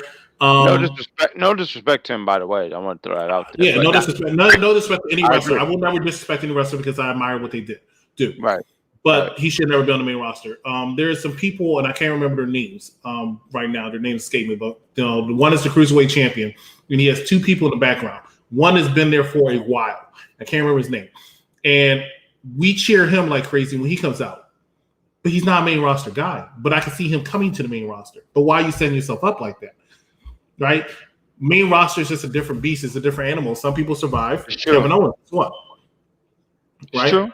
That's true. Kevin Owens used to be on NXT all the time. Now if he goes to NXT, he looks like he's too big for NXT. I said that about Charlotte Flair. Charlotte Flair, as she said, I made here. She was a part of NXT. She was NXT homebrand. When she went back to NXT for a while, I was like, what the hell is she doing here? She don't belong here. She's too big for NXT now. She is bigger than the whole company to me right now. So when somebody comes out there outside the Lucha House Party, when somebody from the main roster goes there, even no matter how they are, it's like, would you want to see Drew McIntyre? I mean, what do you want to see? Do you see Drew McIntyre stepping inside Full Sail? Not now, especially not now. If Brock Lesnar showed up inside Full Sail, that roof will come off. No matter how much they are NXT faithful, that roof will come off because it's Brock Lesnar. There are certain things that NXT does that I respect them for, and there are certain things they can't. We're going to go ahead and move on to the next topic after I catch Viking. Speaking of which, I also want to say, since we mentioned Rusev's Day was so over. It was one of the most over things of the last 4 years. Oh, my God. Very over. Very. I honestly think that Rusev Day was over because of Aiden English. Aiden English was the reason why that thing was so over for so long. And the minute they broke that up, it was not the same. FTR is like VCR tape living in a streaming world. Their old school stick doesn't work on a variety show, now like Raw. No one cares that they can wrestle. You need personality and character. I agree. Derek Mitchell, I meant to say APO. I think it mean oh God, the group that was with AOP. Yeah, there you go. Yes, sir. They got injured too much. That was their problem. Also, you don't think it was like a personality? Because I think that's the thing with main roster. They should have taken personality. I think that goes against you. They should have taken their manager. No, I agree. That was problem one, and then problem two is they kept getting injured. People like Bo Dallas and Adam Rose. I was a big Bo Dallas fan. We had his undefeated streak. Realistically speaking, Bo Dallas is out to he'll never be. Bo Dallas was really good, especially when he turned as a heel and he was silly. But Adam Rose, I don't know about. Funny. He was funny. Bo Dallas' best run, and I'll say this every single time when it comes to the Miz, was with the Miz. A lot of people's when Miz is with you or brings you on, that's your career. Damian Sandow, Curtis Axel. Curtis Axel was with him. Curtis Axel, Alex Riley. People like Alex Riley had potential though. I really felt that, and maybe his biggest run was with the Miz. Fair enough. He had potential, but fair enough. I get what you're saying. He had potential. A lot of people, Damian Sandow had potential, but when they leave the Miz, they know what to do with Damian Sandow. But yeah, they go downhill. People like Tyler Breeze, Bo Dallas, Adam Rose were over NXT, now on the main roster. Tyler Breeze is better on. He had a run when he and Fandango started. They were doing well for a while, but then after a while, it got old, so they had to go back to NXT. Bo Dallas. Hold on. I want you to say this. I want you to say the quote. Go ahead, say it, because David is here. What do you say? See, Ron? Do you see what I mean? I'm sorry. David was in. He didn't ruin it that time. He came close though. Yo. Ruben Lopez says Santos Escobar. Thank you. There we go. Still over people chanting Miro Day because they want to be hip. No one chants Miro Day though. No one chants Miro Day. Alex Riley with the Miz. Dolph Ziggler's biggest run. Yeah, with the Miz, not necessarily. I thought he was a very good Mr. Money in the Bank. That was before your time. Oh, 2013. Yeah. I don't know if he was born yet. That's true, John Cena. That's disrespectful. WrestleMania. Some people were talking about this today. WrestleMania apparently moving dates. This is something they actually announced, and we talked about this earlier. Yeah, we were talking about it a little bit earlier. So they're moving it. Yeah, there's a possibility of moving it from, I think it was supposed to be the 28th to March to the 11th of April, something like that. Somebody will correct me. Which is fine. I don't think that's like a big deal on it. Yeah, if you have tickets and you already bought them like last year or the year before, something like that, yeah, that's a big deal. Right now, they moved the Royal Rumble. Ron and I knew because we were all planning to meet up and to watch the Royal Rumble. I had it set up for next Sunday. It was all set up, bought the plane tickets and everything, and they moved it. Okay, there you go. It is what it is. They moved it. Okay. And that's something they announced. They talked about that rumor anyway, like months ago. And now people bringing it up like it's brand new. They did mention that months ago. I don't understand. Last thing I want to talk about is the if you watch SmackDown, you might have noticed there was some new camera work done, especially for some of the wrestlers. Yeah. I noticed it more on social media. I was watching social media, and like when a lot of the wrestlers were walking towards the camera, you could see the different camera angles, which was really unique and different. Cool stuff. I think it was really cool. I'll talk about that. I mean, I think what we got here. No, we can talk about it now. What we got? No, because I want to talk about the camera angle because I actually love the camera angle, and this is something I noticed while I was watching the NFL last year. The NFL, I'm not actually, well, whatever, but they use this angle too, where they focus more on the one player that they're trying to, and so when they're doing the entrances, they're focused on the person's entrance, and it makes them. They bring all the focus on them, and everything backstage is like out of focus, and almost looks. Once again, like larger than life, like movie-ish, larger than life, somewhat a little bit 3D at the same time. It's really cool, and I'm glad that they stuck with that. And I don't know they're doing that because it's Fox. I don't know that if they're only going to do that on SmackDown. Maybe they're going to incorporate on Raw as well. But it was a very cool thing to see, and I actually did like that. But Fox is doing the same thing where they've been doing NFL games. So I think it probably is a Fox. Yeah, it probably is a Fox thing, and I'm glad that they're incorporating it. I'm glad to see Fox is putting some behind the WWE for this because they're trying to give them respect. Because if you watch a Fox game, they do talk about WWE SmackDown. They do advertise stuff and everything. So, and the WWE is doing the same thing for Fox, giving them that rub. So I'm glad to see they're doing that. He is tied with the game 14-14. Randy Orton? Is that what we're talking about? I guess. Do you know they're planning to do 2-day? I have not heard anything about them doing a 2-day WrestleMania. Last year, because of the circumstances behind it, I actually liked it. If they're going to be in a similar situation this year, I would not mind it. However, when fans go back and things go back to some sort of normalcy, I'd rather them stick with 1 day. I do not like 2 days. Right. So I was going to ask you, I don't know if you're much of a New Japan fan, but they do 2 days these days. But you're not a fan of stuff like that, or you prefer just a 1 day? So WrestleMania is a weekend to me. It's been like that for years. So it's become so much larger. Like they don't really. What they've been trying to do ever since John Cena left and stuff like that, even though they have Roman Reigns to a certain extent, is they want the name to be bigger than the superstar, not the superstar to be the biggest name.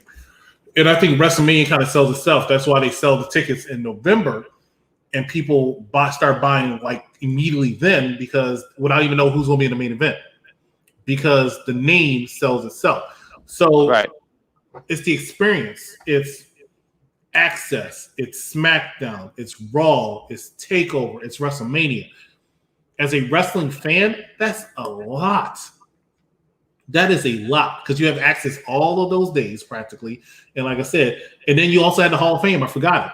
So I think it was like 1 week. Because Hall of Fame. Right. Go ahead. So 1 week you could have got there on Thursday and you have the Hall of Fame, and then Friday you have SmackDown, and Saturday you have TakeOver, and then Sunday you have WrestleMania, and then Monday you have Raw. It's like it's a lot. If you take away, see, last year they took away TakeOver to have the second day of WrestleMania, first 2 days. Right. What are we doing about TakeOver? Are we just not going to have a TakeOver now? I do think that's fair enough. Yeah, no, I get what you're saying. Because usually, like Royal Rumble, WrestleMania, SummerSlam, there was usually that TakeOver before whatever that pay-per-view was, like Royal Rumble and stuff like that. What we got here? Yeah, for Wrestle King. For Wrestle King. Yeah. Oh, I'm BGJ. Okay, cool. Now I was like, Bad guy Jack. No, I love the initials. I might have to make that. Could have make it even easier when I put my name in the thing. BGJ. There you go. Boom. Derek, you're great. I just want you to know that you're great. But carry on. So I want to mention this real quick. You see, you said this earlier. You see how he ruins things. This man is like, he's a host of the show, right? He's a host of the show. He's right. I think he is, right? Yeah, same position as you and me. Yet when he came in to make a comment, did he hit a like or a love button? No. So you're gonna say it. No, you see how he ruins things. Like he could. I actually tried to defend his little dumbass. That's all I got, though. Mistake on you, right? It's why you have no faith in today's youth. No, I don't. Especially if you look like Frankie Muniz. Can't be doing that. Yes. Let me answer this question. Big, do you guys think that it will be The Rock versus Roman WrestleMania 37? No. To the no. It's not happening. No. And nor what I wanted to happen. I want to see a Rock versus Roman Reigns, but that's something you have to have fans for. I'm sorry. And I mean fans. I can see what you're saying with that. I was going to say I just feel like The Rock is just very busy. I'm sorry, I say Rock, but Dwayne Johnson, he's just busy these days. I mean, I don't think he's too big where he won't return. I just don't believe that. But I just don't think so. I mean, I get what you're saying too, Chris, where you're like, that's the kind of thing you have fans for. You just don't have Rock just show up. You gotta have fans, but I don't see that being a thing. What WrestleMania we're on? Like I said, I lose number. We're on 37. We're on 37, and just we're on 37. Okay. The rumor is, which I'm hearing is possibly true, is that they're having it at Raymond James Stadium in Tampa, which, ladies and gentlemen, is not the same place as they're having the Thunderdome for Raw and SmackDown. So it's a different venue. Mm-hmm. Yeah, Tropicana Field. So please understand, if they are going to have it at Raymond James Stadium, odds are they're planning to have fans. Otherwise than that, there's no reason to leave the Thunderdome. No. Not at all. There you go. So odds are they are going to have fans. So when you say you hope and stuff like that, please imagine it's not going to be 80,000 fans or 70,000 or 60,000. It probably is going to be maybe at the most 20,000. I'll say probably like 8,000. But they are going to definitely have fans because that's why they're going to go to a stadium. Because the reason how come they didn't want to go to Royal Rumble is because they did not want to go take everything down from the Thunderdome, and they didn't have another spot to secure it. And realistically speaking, they don't want to make that sacrifice. The only way they won't have fans is if there's another outbreak, which is why they're being very, very, very careful. Mm-hmm. Exactly. Now he tries to like it. Okay, that storyline is so built in with The Rock versus Reigns. The Rock comes back saying, I've been the head of the table for years, but he's not coming back. The Rock won't show up without the crowd chanting his name. It is not going to work without the crowd chanting his name. Mm-hmm. Johnny Swag TV says fans in current WWE. Nah, I can't see that. I think for WrestleMania, you're going to have a little bit of it. Ron, what else you got for tonight before we close out? Hey, you know what, EC? I have nothing else further to say. I mean, I think you broke down the news. I think we broke down SmackDown very well. I think SmackDown was a really great show. We got the surprise with Kevin Owens. I really thought it was going to be Nakamura, which I was a little disappointed with. Well, it wasn't Nakamura. It's Kevin Owens. It is what it is. But I think we're on the rehab. And I say rehab saying because Nakamura have not been utilized in months, maybe even years. So I do as a main eventer. Yeah, and I just think Nakamura almost every week, and Nakamura has had a successful WWE main roster run, despite what people think. He's a multi-time United States champion, former Intercontinental champion, former tag team champion, Royal Rumble winner, main eventer WrestleMania. He's had a decent run in his last 4 years. Mm-hmm. People don't understand that he's constantly on TV.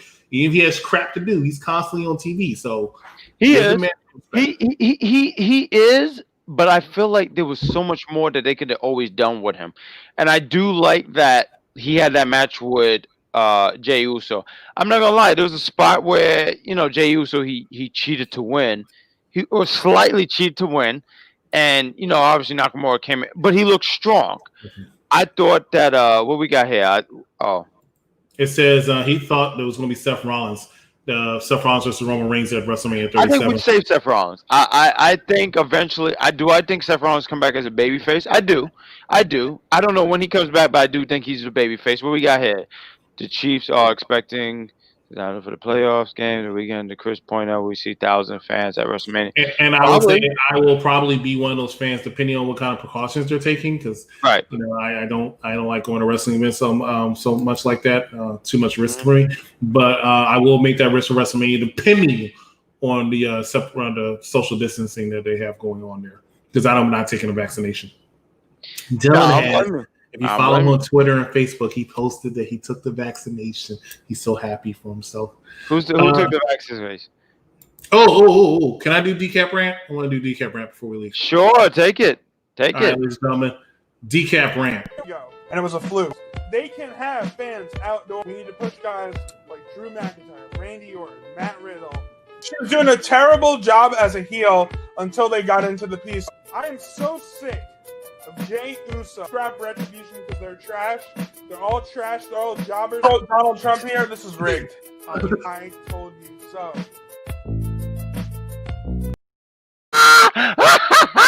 I'm sorry. I'm laughing so hard because there was the stand theme and then all the camera angles.